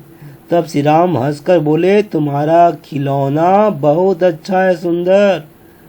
साहब तो पूरा बेवकूफ है, नाहक 5 आने पैसे दूसरे देश के कारीगर को दे आया। अब मित्रों, 5 आने पैसे, पैसा छोटा इकाई है, तो 5 आने पैसे यानी कि 20 पैसा दूसरे देश के कारीगर को दे आया। ना हक शब्द का, जिन पर उसका हक ही नहीं बनता था, दूसरे देश को, फिर भी उसे हक दे आया, उसको दे दिया गया। हालांकि उस दूसरे देश के कारीगर को कोई हक नहीं था उस 5 पैसे का, 5 पैसे पर दे आया। इसलिए उन्हें बेवकूफ कहा गया, पूरा बेवकूफ है, ना समझ है, नादान है। कौन? साहब। किसने कहा? श्री राम, उनके बड़े भैया ने। किसके तरफ इशारा कर, किससे कहा? यह अपनी बहन से कहा, उन्हें समझाते हुए। देखिए, तुम्हारा खिलौना बहुत अच्छा है सुंदर। यहाँ पर किस अर्थ में उन्होंने क्या कहा? सुंदर का खिलौना बहुत अच्छा है उन्होंने कहा, और साहब तो पूरा बेवकूफ़ है, नाहक 5 आने पैसे दूसरे देश के कारीगर को दिया। तो यहाँ पर मैं आगे बढ़ूँ उसके पहले उन्होंने कहा कि बहुत अच्छा है, सुंदर है, इस किस अर्थ में श्री राम जी ने कहा? देखिए, एक तो बड़ा स्तर पर देखे तो स्वदेश का बना हुआ है, अपने देश के कारीगरों ने बनाया है उस खिलौने को, इसलिए वे बोल सकते हैं ये बहुत सुंदर है। दूसरा, वो देखने में बहुत सुंदर होगा, इसलिए अगर हम तुलनात्मक रूप से देखें तो उसका खिलौना, साहब का खिलौना इनके खिलौने से बहुत अच्छा था, चाबी देने पर चलता था, पैसा भी ज़्यादा लिया गया था, इनका पैसा भी कम था। तो एक पैसे के हिसाब से अगर देखें इनका खिलौना बहुत सुंदर था। और एक बात और देखिए, रचनात्मक रूप से मित्रों, इनका खिलौना मशीन ने बनाया था, जबकि इनका खिलौना किसी व्यक्ति ने बनाया होगा। ठीक है, तो जो व्यक्ति का बना हुआ रचनात्मक खिलौना है वह अद्भुत है। वैसा रचनात्मक कला एक बार ही होता है। जो सुंदर चीज़ है ना, वह सिंगल पीस होता है। जब हम हाथ से कुछ बनाते हैं तो वैसा दूसरा नहीं बन सकता। इस नज़रिए से ये सचमुच बहुत सुंदर खिलौना था, क्योंकि किसी कारीगर ने गढ़ा था इसे, अपने जीवन का कुछ पल इसमें दिया था, निछावर कर दिया था। उस पल में जो बना था खिलौना, उस धरती पर या तो भविष्य में, न भूतो न भविष्य, न पहले न था न आगे होगा, ये उस नज़रिया से बहुत ही सुंदर खिलौना था। वैसा दूसरा नहीं था, न आज है न पहले होगा। उस समय जो खिलौना, वो उस जिस खिलौने के बारे में बात कर रहे हैं, पर यहाँ पर जो खिलौना है वो तो मशीन से बना हुआ था। तो वैसे बहुत सारे खिलौने बन सकते हैं। देखिए, मैं आपसे बताऊं, हम कह रहे हैं कि बहुत सारे खिलौने हैं, अलग अलग है, पर मेरे पास उसमें से एक खिलौना आ गया और दूसरा बात हुआ। ये खिलौना आप किसी के पास नहीं है, वो दूसरा भाव है, स्वाभिमान का बात, आत्मसम्मान का बात, वो अलग है। पर मैं इस नज़रिया से बता रहा हूँ कि जब हम मशीन से बनाते हैं कोई चीज़ और हाथ से बनाते हैं तो दोनों में बहुत बड़ा फर्क होता है। रचनात्मक स्वयं का कौशल से जब कोई व्यक्तिगत रूप से कोई चीज़ बनाते हैं तो वो रचनात्मक कार्य अद्भुत होता है, अनोखा होता है, धरती पर फिर दूसरा नहीं होता। फिर मैं दूसरा बनाने जाऊंगा तो वैसा बिल्कुल नहीं बनेगा जिससे मैंने पहली बार बनाया है, और जब मैं दूसरा बनाऊंगा दूसरा बन जाएगा, वैसा फिर कभी नहीं बनेगा, हर बार एक अनोखा बनता है। मित्रों, इस नज़रिया से बहुत सुंदर खिलौना था, बहुत ही अच्छा। और दूसरा देश हित में था, देश का बना हुआ था, समझदारी भरा था, अपने देश का खिलौना लेना। आगे में बढ़ो।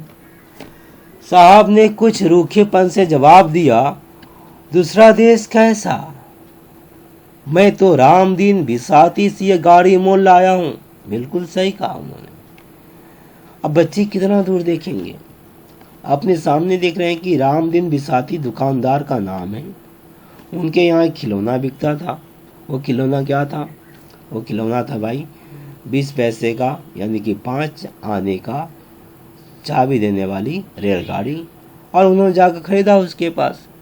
इन्होंने साफ कह दिया और रूखेपन से कहा, क्योंकि जब उन्हें बेवकूफ़ कहा गया इन्हें अच्छा नहीं लगा यह बात कि मुझे कोई बेवकूफ़ करे, क्योंकि ये समझदार थे। और आपने इनकी समझदारी को देखा भी था मेले में उस दिन, जब सुंदर ने तैयार नहीं थी मानने को कि उसके पास जो पैसे उसी में सब ले लेगी, ना ले पाएगी, वो सब खरीद लेगी, ऐसा विश्वास था। तो उसको समझाते हैं किस तरह से, मास्टर जी की तरह समझाते हैं, मौलवी जी की तरह समझाते हैं, और सफल भी होते समझाने में, है ना। तो सचमुच ये समझदार हैं। पर इन्हें जब बेवकूफ़ कहा गया तो साहब को रूखेपन से जवाब दिया, उदासी में इन्हें अच्छा नहीं लगा। दूसरा देश कैसा, ये अपना तर्क दे रहे हैं कि भैया दूसरा देश कैसा, ये तो भारत ही देश का बात है, भारत का ही बात है। मैं तो रामदीन बिसाती से यह गाड़ी मोल लाया हूँ। ये तो अपने दुकानदार हैं, पर उससे आगे वो नहीं देख पा रहे हैं। अब बच्चे आगे देखें तो कैसे देखें, सामने जो उसी को ना देखेंगे। हमें बच्चों को एक ऐसा परिवेश देना चाहिए जिसमें वो खेलें। उनका खेलने का परिवेश माहौल बड़ों द्वारा बनाया जाना चाहिए। एक ऐसा माहौल जिसमें एक समृद्धि की तरफ बच्चे बढ़े, और ये समाज का जिम्मेदारी है कि उन्हें यह माहौल दे। अगर नहीं देते हैं तो फिर उन्हें बुढ़ापे में भोगना पड़ेगा। खैर आगे देखते हैं। श्री राम बोले, हाँ मोल तो तुमने रामदीन से ली सही। हाँ भाई, तुमने तो रामदीन से ही ली, खरीदी है, ये बात सही है, आप ठीक बोल रहे हो। लेकिन रामदीन ने इसे बनाया तो नहीं है भैया, इसे रामदीन ने नहीं बनाया है, बनाया है जर्मनी के कारीगरों ने। अब आप जर्मनी समझ रहे हैं। देखिए ये भारत है, भारत से जर्मनी देख रहे हैं कहाँ पर। भारत एशिया महादेश में सबसे बड़ा महादेश, जर्मनी यूरोप महादेश में दूसरा महादेश, दूसरा सबसे बड़ा महादेश। तो इंडिया से जर्मनी अगर हम हवाई जहाज से भी जाते हैं तो 12 घंटा 15 मिनट लगता है।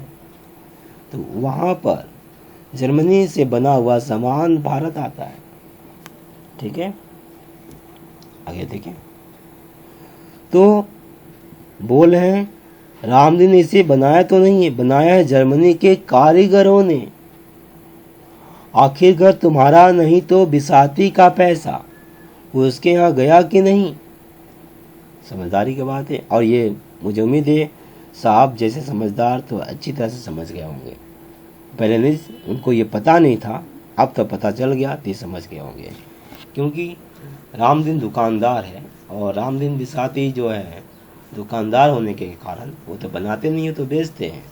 तो बना कहाँ पर है, बना है जर्मनी के कारीगरों ने बनाया है। और जब जर्मनी के कारीगरों ने बनाया है तो जायज़ है वहाँ से रामदीन खरीदे होंगे, और रामदीन से ये खरीदे हैं, तो ये पैसा कुछ पैसा जर्मनी के कारीगरों के पास गया होगा।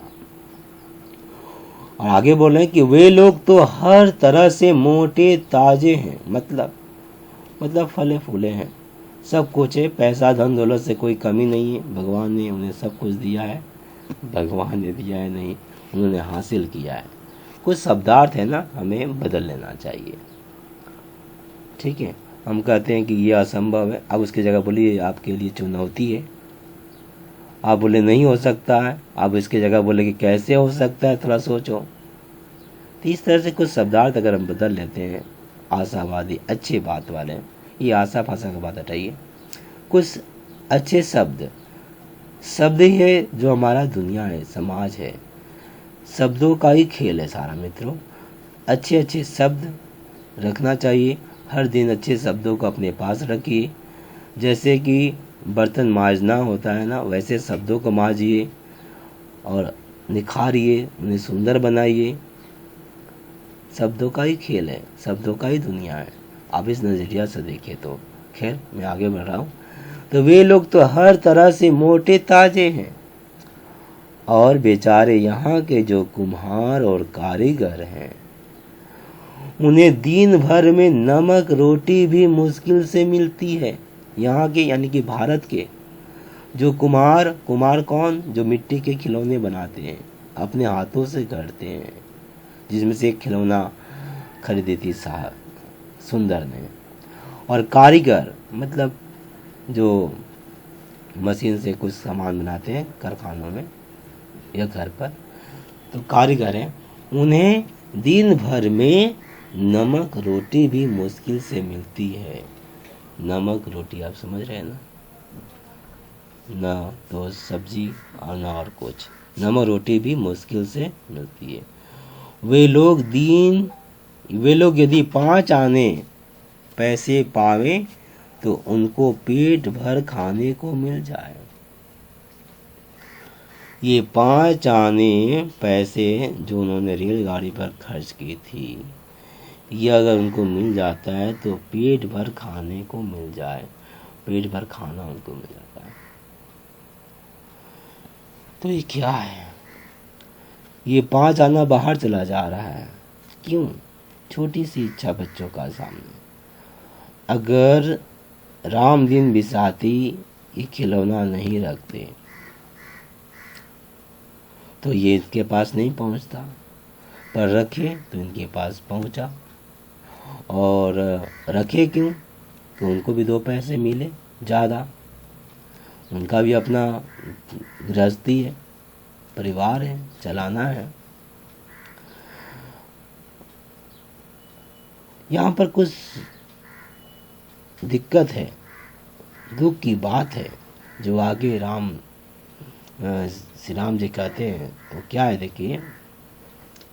खैर सुनो साहब, इस समय हम तुम्हें कुछ न कहते, न तुम्हें रंज होता, दुख होता, किंतु परमेश्वर का यह नियम है कि जो दूसरे किसी को नीचा दिखाना चाहता है वह पहले आप ही नीचा दिखता है।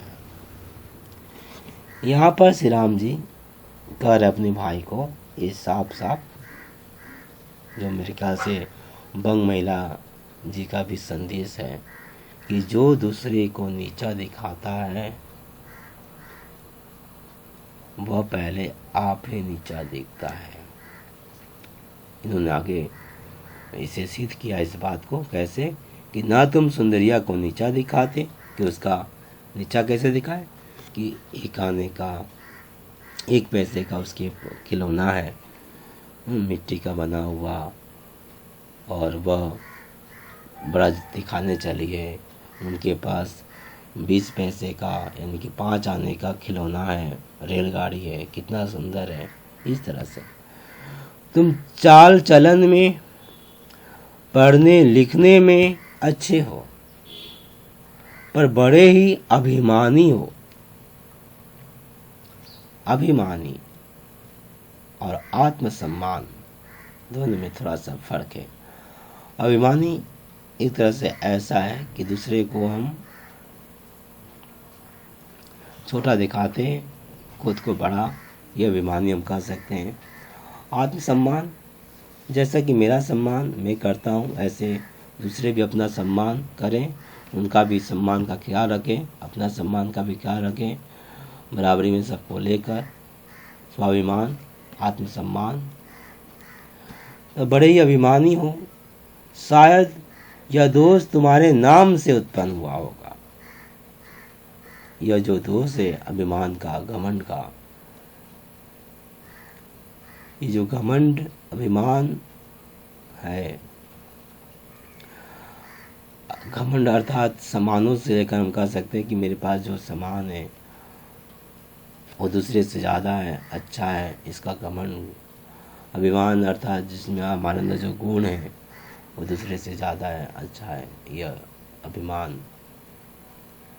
दोनों मिला जुला भी हो सकता है, सामानों को लेकर अभिमान भी, घमंड भी हम कह सकते हैं, जैसे यहाँ पर कहा गया है।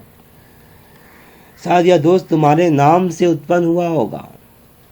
शायद यह दोष, यह अभिमान का जो दोष है, दूसरे को नीचा दिखाने का जो दोष है, गलती है, तुम्हारे नाम से यानी साहब के नाम से हुआ होगा। साहब का नाम मतलब साहब। अच्छा, अब ये साहब जो शब्द है उसमें अभिमान का बात है, जो ब्रिटिश ईस्ट इंडिया कंपनी के जो लोग थे, साहब बाहर के आते थे, वो भले अभिमानी होते थे, घमंडी। उन्हें अपने को अच्छा और दूसरे को बुरा, तुच्छ, कुत्ते के समान समझना, इस तरह का अभिमान था। तो अच्छा, अब से तुम अपने असली नाम से हरिराम कहकर पुकारे जाओगे। तो इसलिए बोले कि अब तुम अपने असली नाम हरिराम कहकर पुकारे जाओगे। श्री राम जी यहाँ बता रहे हैं कि उनके जो छोटे भाई थे, जिनको लोग साहब कहते थे, अब साहब ना कहकर लोग हरिराम कहे, यही वो चाहते हैं। और पुकारे जाओगे अर्थात वे तो चालू कर देंगे हरे राम बोलना, और दूसरे भी जो उनसे मिलेंगे वो कहेंगे कि मेरे भाई को हरे राम में बुला करिए। तो ये असली नाम जिनका था हरे राम, तो हरे राम कहकर पुकारे जाओगे। हरे राम में कोई अभिमान की बात नहीं है। हरि राम जो एक देव का प्रतीक है, हरि दूसरे को दुख को कष्ट को हरने वाला, इसके प्रति हम हरि बोलते हैं। राम अर्थात भगवान, सबके रोम रोम में बसने वाला, तो हरि राम कहकर पुकारे जाओगे। अब इस खिलौने के बारे में 2-4 बातें और सुन लो। तो अभी तक तो ये बातें उन्होंने बताई कि ये खिलौना जर्मनी के कारीगर बनाए हैं और वहीं से बन कर आता है, और वहाँ के लोग जो कारीगर है बहुत मोटे ताजे हो रहे हैं। यहाँ के लोग बेचारे उनकी तुलना में खाने तक का ठीक नहीं है, और वही पैसा पा जाते हैं 5 आना, तो उनका दिन भर का गुजारा हो जाता है, पेट भर खाना मिल जाता है। इसके अलावा और कुछ बातें कर रहे हैं, वो क्या है 2-4 बातें आगे जानेंगे हम। यह तो तुमने जान लिया कि इसे बनाया है किसने बनाया, जर्मनी के कारीगरों ने। अब जरा सोच कर देखो, इसे खरीदने से हमारे देश को हानि और दूसरे देश को लाभ पहुंचता है या नहीं। हमारा देश, हमारा वतन, हमारा परिवार, हमारा समाज, इनका उत्थान अगर हम न करेंगे तो कौन करेगा भला।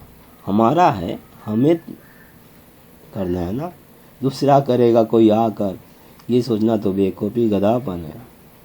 खैर, आज तुमने इसे मोल लिया है, 2 दिन के पीछे तोड़ फोड़ कर फेंक दोगे।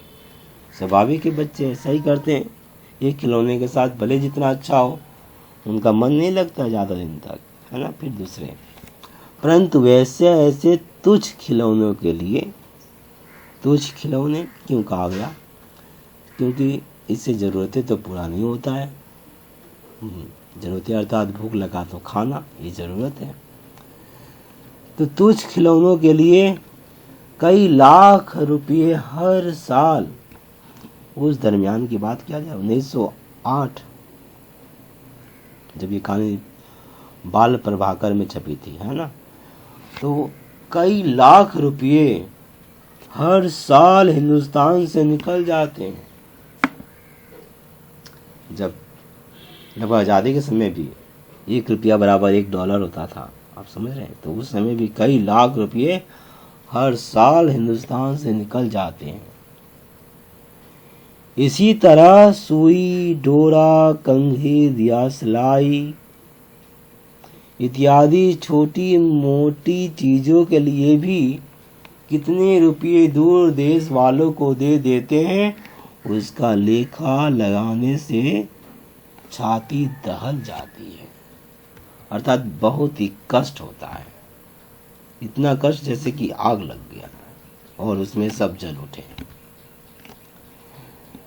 दहल जाती है। और उसी के साथ थोड़े से मुनाफे पर चावल, गेहूं आदि गल्ले को बेच डालते हैं। थोड़े से मुनाफे के लिए, थोड़े से फायदे के लिए चावल, गेहूं आदि को हम बेच देते हैं, ये तो ठीक है। और ये सब चीज़ें वहाँ से मंगाते हैं। हालांकि ज़रूरत की चीज़ आपके यहाँ पर चावल गेहूँ ज़्यादा ज़रूरत है, पर थोड़े से मुनाफे पर इसको बेचकर ये सब हासिल करते हैं। इसमें दूसरों का कुछ दोष नहीं है। हम सब अपनी ही करनी से दिन गरीब से गरीब, अधम से अधम हो रहे हैं। यहाँ दूसरा कौन है भैया? दूसरा है, हम ईस्ट इंडिया कंपनी को बोलें या फिर जर्मन विदेश को बोलें। ईस्ट इंडिया कंपनी जब बोलते हैं तो ये इंग्लैंड होता है और जर्मन दूसरा है, ठीक है, दूसरा देश है। तो मैं विदेश का बात ही करूँ तो इसमें दूसरों का कुछ दोष नहीं है, विदेश का कोई दोष नहीं है। भाई वो अपना बनाएगा और चाहेगा ही दूसरी जगह भेज दें ताकि उनके देश को लाभ हो। तो उनका कोई दोष नहीं है। हम सब अपनी करनी से दिन दुखी से दुखी, गरीब से गरीब। अब ये गरीब वर्ड समझ रहे हैं? गरीब से गरीब माने पैसा ना होना, ऐसा सोच जब होता है तो आदमी आगे बढ़ जाता है। पर ये सोच में ऐसा है कि बस अब हमसे कुछ होने वाला नहीं, इसी में हमको मर जाना है, दुखी होकर अभाव में मर जाना है। गरीब से गरीब, अधम से अधम, अधम से अधम हो रहे हैं। अधम से अधम मतलब नीच, गुणों के रूप में अवगुण, ठीक है, हो रहे हैं। दुखी से दुखी, गरीब से गरीब, अधम से अधम, एकदम नीच स्तर पर, निचला स्तर पर आ गए हैं। चाहे वो पैसे के रूप में हो, चाहे गुण के रूप में हो, इसको हम अधम बोलेंगे। गरीबी से गरीब, गरीब से गरीब मतलब अभाव में, दिन से दिन अर्थात दुखी से एकदम दुखी होना, दुखी में और दुखी होना है। पर तब भी चेत नहीं होता, संभलते नहीं। हम देश, यहाँ पर हम अर्थात देशवासी के लिए प्रतीक है। जैसे मैं उदाहरण बोलूँ, अगर रामदीन जर्मनी का खिलौना अपनी दुकान में न रखता तो साहब उनसे खरीदता नहीं, और जब साहब नहीं खरीदता और अगर दूसरा खिलौना रहता तो साहब दूसरा खिलौना रखता, खरीदता, तो यहाँ के कारीगरों का पेट भरता ना। पर अब क्या करें, यही बता रहे हैं, इसमें दूसरे का कुछ दोष नहीं। हम सब अपनी करनी से दिन गरीब से गरीब, अधम से अधम हो रहे हैं, पर तब भी चेत नहीं होता, तभी हम सावधान नहीं होते हैं। भैया हमें चेत होना चाहिए। देखिए, अगर ये पैसा विदेश में जा रहा है, अब थोड़ा जोड़िए, देश से पैसा निकला तो समझिए देश गरीब, देश में पैसा आया तो देश अमीर। अब देश में एक जगह से दूसरी जगह पैसा जा रहा है, हमारी जेब से आपकी जेब में, आपकी जेब से मेरे जेब में, तो ये पैसा देश में ही है, यही घूम रहा है। देश से जैसे ही बाहर निकलेगा तो आपका देश कमज़ोर, आपका देश गरीब, तो फिर आपके जेब भी खाली। और ये पैसा आपके आसपास ही घूम रहा है, आपके देश से बाहर ना निकले तो आपका देश अमीर है ना, तो आपका भी अमीरी, आपके जेब में भी पैसा। और यह नज़रिया अगर हम न लें, हम देशवासी होकर हम न सोचें, तो फिर कैसे होगा। इसलिए हमें सामाजिक रूप से व्यक्तिगत रूप से अगर ना हो तो होना असंभव है, सामाजिक रूप से ये कदम उठाना ही चाहिए कि समाज में ऐसे हो, हमारा समाज जहाँ पर अपने देश का ही सम्मान हो। और आज भी, आज के संदर्भ में भी यह पाठ पूरा लागू होता है, ठीक है। आप अब देख सकते हैं, अभी लॉकडाउन हुआ था तो यहाँ का सम्मान, इस पर ध्यान दीजिए। कुछ ज़रूरत होते हैं, वो आपका इंटरनेशनल लॉ के हिसाब से कुछ चीज़ें आदान प्रदान, दूसरी बात है, पर अधिकतर हम ये करें हमारे यहाँ के सामानों का ही सदुपयोग, अपने को समर्थ देना, अपने को समर्थवान बनाना। तो पर तभी चेत नहीं होता, हम गरीब से गरीब, अधम से अधम, दिन से दिन हो रहे हैं। इस कारण ये आर्थिक दृष्टिकोण से बात की गई है, ठीक है। यहाँ अधम से अधम, गरीब से गरीब, दिन से दिन, अर्थ का प्रभाव व्यक्तिगत जीवन पर भी बढ़ता है, इसे दुख से दुख कहा गया है यहाँ पर। खैर आगे बढ़ते हैं। हम लोगों में यह एक भारी दोष है, बहुत बड़ा दोष है, कि जितना कहते हैं उसका चौथाई भी नहीं कर सकते, यानी कि 100 का 25 रुपया, 100 रुपये का 25 रुपया भी नहीं करते। हम लोगों में यह एक भारी दोष है, बहुत बड़ी गलती है। जितना कहते हैं उसका चौथाई भी नहीं कर सकते। अब क्या कहते हैं क्या नहीं कर सकते हैं। अगर यहाँ पर कहें क्या कर सकते क्या नहीं कर सकते हैं, किस बात की ओर इशारा किए हैं, और आगे बढ़ते हैं फिर लौटेंगे। यह बात तो सभी कहेंगे कि भारत का सब तरह से सत्यानाश हो रहा है। जी यही बात सब कहते हैं कि भारत का सब तरह से सत्यानाश हो रहा है। सब तरह से अर्थात धर्म से, अर्थ से, संस्कृत से, समाज से, हर तरह से, आर्थिक, सामाजिक, धार्मिक, राजनीतिक, तो ये हर तरह से भारत का सत्यानाश हो रहा है, किंतु उसकी बिगड़ती हुई दशा को सुधारने में बहुत ही कम मनुष्य बचे हुए हैं।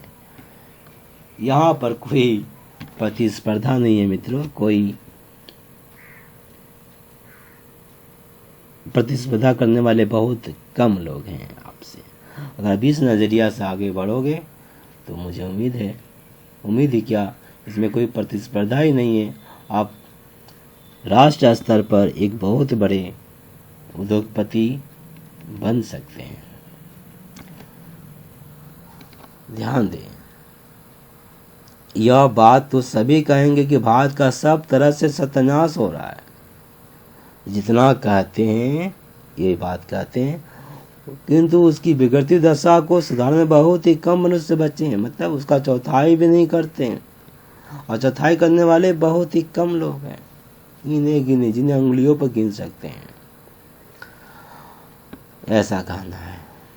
आज तुम लड़के हो, फिर वो अपने भाई से कह रहे हैं, और ये उम्मीद करते हैं कि उनका भाई इन गिने चुने लोगों में आए जो न सिर्फ कहें बल्कि करके भी दिखाएं। इसलिए उनका प्रयास है, और ये अपने भाई को कह रहे हैं कि आज तुम, मतलब उस दिन शाम के वक्त जो दिए में वो उजाले में पड़ रहे थे, और उस समय सुंदर और साहब उनके पास आए थे। सुंदर जब बोले कि आपके किताब में भैया का तरह रेलगाड़ी का तस्वीर नहीं है भैया किताब की तरह, तो उनका भैया बोलते हैं कि तू रेलगाड़ी की, साहब आते हैं बोलते हैं कि रेलगाड़ी की बात कर रही, मेरे पास तो खिलौने हैं, खिलौना ला कर दिखाते हैं, ये मिट्टी के खिलौने लगा दिखाते हैं सुंदर। तो ये उस समय की बात है। तो उसी समय के बोले आज तुम लड़के हो, कल तुम ही युवा पुरुष हो जाओगे, भविष्य में बड़ा होगा ही। आज का बच्चा कल का बाप, तो कल तुम ही युवा पुरुष हो जाओगे, बड़े हो जाओगे। यदि चाहोगे तो अपने हाथ से इस गिरे हुए देश की बहुत कुछ भलाई कर सकोगे। गिरे हुए देश, गिरे हुए देश किस अर्थ में? सभी रूप से, आर्थिक रूप से ही देख लीजिए, उस समय का जो आर्थिक रूप था, और विशेष रूप से राजनीतिक रूप से गुलाम था देश। तो गिरे हुए देश की बहुत कुछ भलाई कर सकोगे, अपने हिस्से का जितना हो सके। तुमको चाहिए कि अपने देश की भलाई के लिए, उसके आर्थिक, राजनीतिक, वैचारिक उन्नति के लिए उपाय विचारो। देखो कैसे पर ध्यान दे रहे हैं, ये कितना बढ़िया बात है। कैसे कर पाओगे? ऐसा नहीं कहा जा रहा है कि अंग्रेज़ों का राज है, कुछ नहीं कर पाओगे, हम लोग गुलाम हैं, गुलाम की तरह रहेंगे, कुछ नहीं कर सकते हैं, कुछ नहीं कर सकते हैं, कुछ करना व्यर्थ है। ये बाबू श्री राम ऐसा नहीं कर रहे हैं। कितना अच्छा सोच है।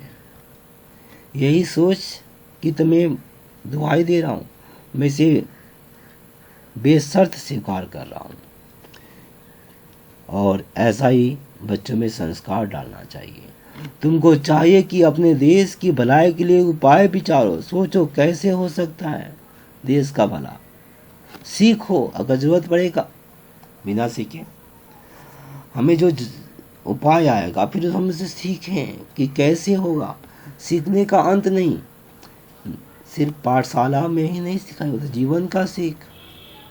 जिंदगी हमेशा सिखाती रहती है, जीवन एक पाठशाला ही है। नित्य नई सीखते हुए आगे बढ़ना। जो नहीं सीखते हैं, जो रुक जाते हैं, वह कहा जाता है कि सड़ गए, गल गए, वही हो गया, जीवन का अंत हो गया उनका। रुकना जीवन का मौत का है निशानी। तो तुमको चाहिए कि अपने देश की भलाई के लिए उपाय विचारो, सोचो कैसे देश का भला हो सकता है, और इसकी जरूरत पड़े तो कुछ सीखो। लड़कपन में जिस बात का प्रभाव मनुष्य पर पड़ जाता है, बचपन में जिस बात का प्रभाव मनुष्य पर पड़ जाता है, मतलब जैसे अच्छे संस्कार, अच्छी बातें, अच्छे मनुष्य का प्रभाव, अच्छे सोच जिस बच्चे पर पड़ जाता है, बड़े होने पर वही उसी अनुसार व्यवहार करता है। समझ में आ गया? बड़े होने पर वह उसी अनुसार व्यवहार करता है। यदि तुम अभी से देसी चीजें काम में लाओगे तो मैं स्वदेश की बनी हुई कोई उत्तम चीज तुम्हें इनाम दूंगा। एक बहुत ही मनोवैज्ञानिक और एक ही सहज तरीका बंग महिला दे रही है। ये बहुत ही उच्च कोटि का सोच है उनके पास। मेरे नज़रिए में ये बड़ा ही सुंदर कहानी है। यहाँ पर जो बता रही हैं, देखिए समाज ऐसा होना चाहिए, है भी, पर बहुत उच्च स्तर पर समाज है। हमें छोटे छोटे स्तर पर भी इसको लाना चाहिए कि जो बच्चे अच्छा हुनर दिखाएं, कुछ अच्छा करें, उन्हें समाज कुछ इनाम दे, उन्हें आगे बढ़ने में प्रेरणा मिलती है। चाहे बच्चे का लिखावट सुंदर हो, या बच्चे का अपने कक्षा में कुछ अच्छी योग्यता हो, खेल में अच्छे हों, कुछ कला में अच्छे हों, हर प्रतिभा को सराहा जाए छोटे छोटे स्तर पर। फिर बड़ा स्तर तो है ही, छोटे छोटे स्तर पर अगर सचमुच में ऐसा होता है तो उनके अंदर का प्रतिभा निखर कर जरूर सामने आएगा, और इससे देश समाज सबका भला है। यहाँ पर देखो बड़ा ही खूबसूरत तरीका से श्री राम जी ने कहा है और बंग महिला ने दर्शाया है कि तुम अभी से देसी चीज़ें काम में लाओगे तो एक आदत, अगर इसको ये पारिवारिक रूप में ऐसा होना चाहिए जो यहाँ पर दिखाया जाएगा, तुम अभी से देसी चीज़ें काम में लाओगे तो मैं स्वदेश की बनी हुई कोई उत्तम चीज़ तुम्हें इनाम दूंगा। तो इस इनाम, ऐसा ना कहे कि इनाम के लोभ में, बल्कि ये इनाम का लोभ नहीं है। लोभ मतलब बिना कुछ किए हासिल करने का उम्मीद है, और ये तो इनाम है, मतलब कुछ करेंगे तो मुझे मिलेगा। ये एक तरह से पारितोषिक इनाम है, करके दिखाना, ठीक है, पुरस्कार है। तो तुम यहाँ पर श्री राम जी अपने भाई को कह रहे हैं कि एक बात तो इन्होंने बताया कि लड़कपन में जिस बात का प्रभाव पड़ जाता है, बड़े होने पर भी उसी अनुसार व्यवहार करता है मनुष्य। और इसलिए उन्होंने उन्हें कहा कि अगर आज से तुम देसी चीज़ें काम में लाओगे तो मैं स्वदेश की बनी हुई कोई उत्तम चीज़ तुम्हें इनाम में दूंगा। ये इनाम तो मिलेगा ही आपको, और आपका जीवन भी सुधर जाएगा। बड़े होकर आप देश के लिए कुछ कर पाओगे। और ऐसा हुआ भी मित्रों, देखते हैं ऊपर लिखी हुई बात को। यहाँ पर दो दृश्य आपके सामने इस कहानी में प्रस्तुत किया गया। पहला दृश्य मेले का है, जहाँ जयराम जी अपने दो बेटों, एक बेटा एक बेटी, सुंदर और साहब के साथ मेला देखने जाते हैं, भरत मिलाप मेला, नाटीमली में, उत्तर प्रदेश का वाराणसी में। तो और दूसरा दृश्य था दिए के उजाले में, घर पर दिए के उजाले में बड़े भैया श्री राम किताब पढ़ रहे हैं और साहब और सुंदर वहाँ पर आते हैं, तो वार्तालाप होता है। और ये तीसरा दृश्य, ऊपर लिखी हुई बातों को, मतलब कि दूसरा दृश्य जो बातचीत हो रहा था, हुए आज 20 वर्ष हो गए, 20 साल बाद। ये अब तीसरा दृश्य है। अब बाबू हरिराम वर्मा BL उपाधि है,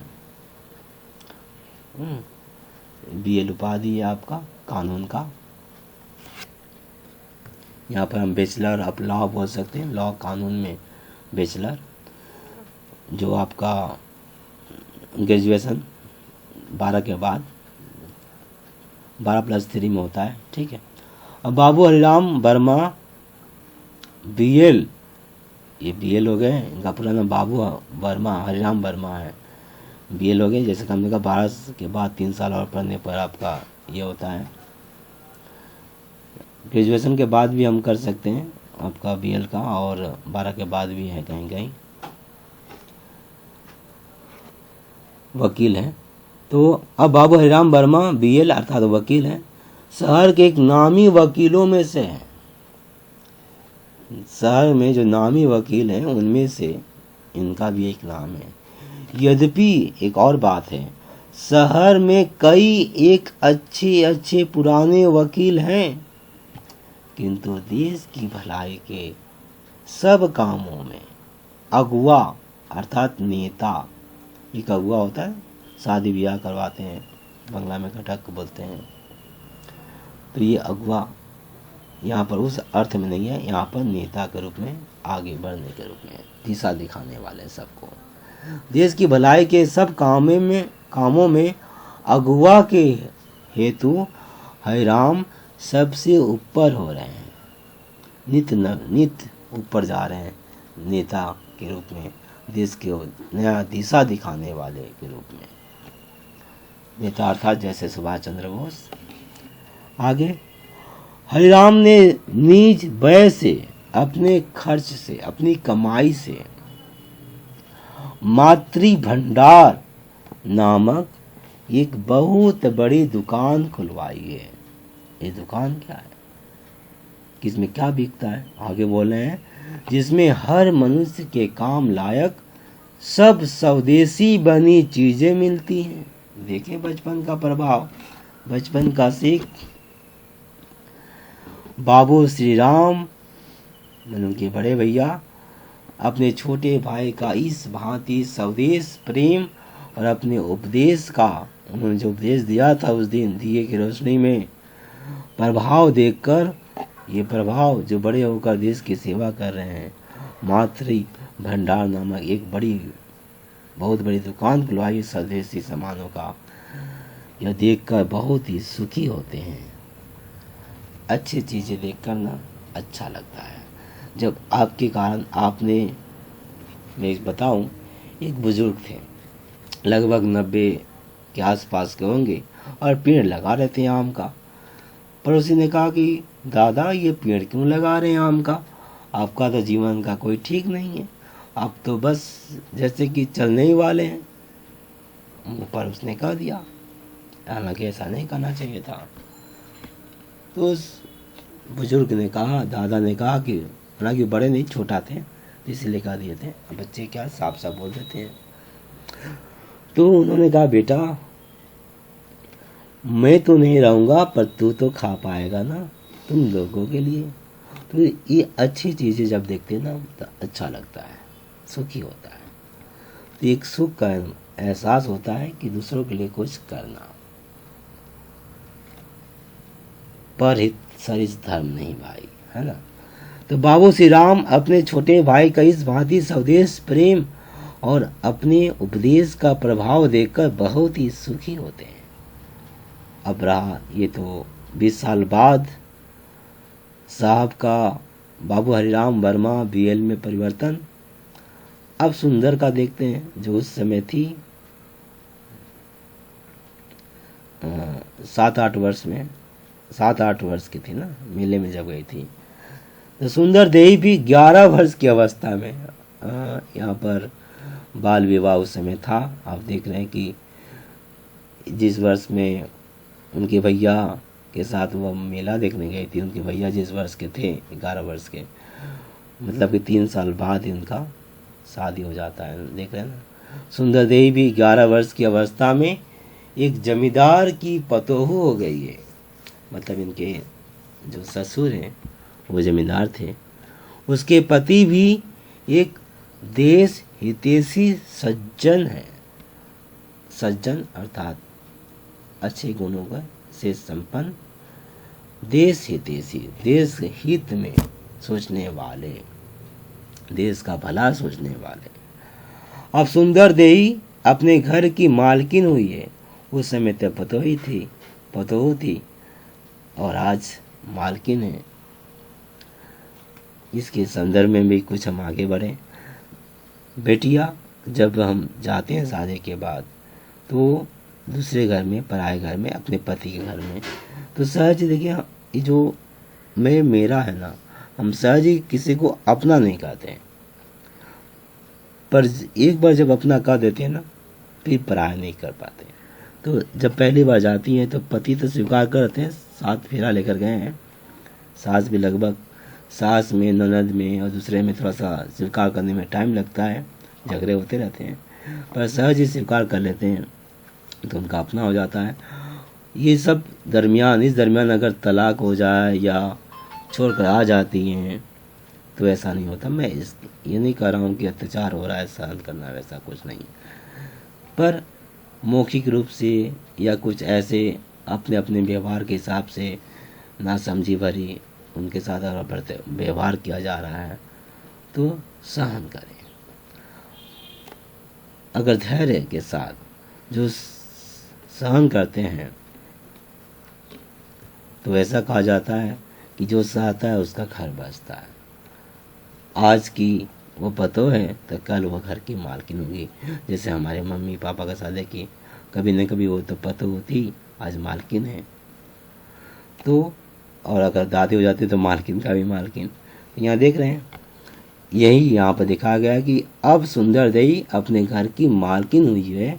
वो पतोही थी उस समय, आज मालकिन है, और अपने पति के सद्गुणों, अच्छे गुणों, देश हित की बातों में, समाज के हित, जो गुण समाज के हित में हो वो सद्गुण कहलाते हैं। तो अपने पति के सद्गुणों और अच्छे कामों की समाज के लिए जो काम कर रहे हैं, सहकारिणी बनी हुई है, साथ में करने वाली, साथ साथ कंधे से कंधा मिलाकर उनका सहयोग करती है। तो ये चित्र है मातृ भंडार का, समान स्वदेशी का। मित्रों बहुत लंबा चला और समझाइए कहते थे तो लीजिए, हो गया। अब मुझसे थोड़ा बहुत होता नहीं छूट छाट कर, इसलिए मैं समझाने से डरता था, बहुत लंबा हो गया होगा। शुक्रिया। मास्क बांधना ना भूलें, सुरक्षित रहें, स्वस्थ रहें। बहुत बहुत धन्यवाद।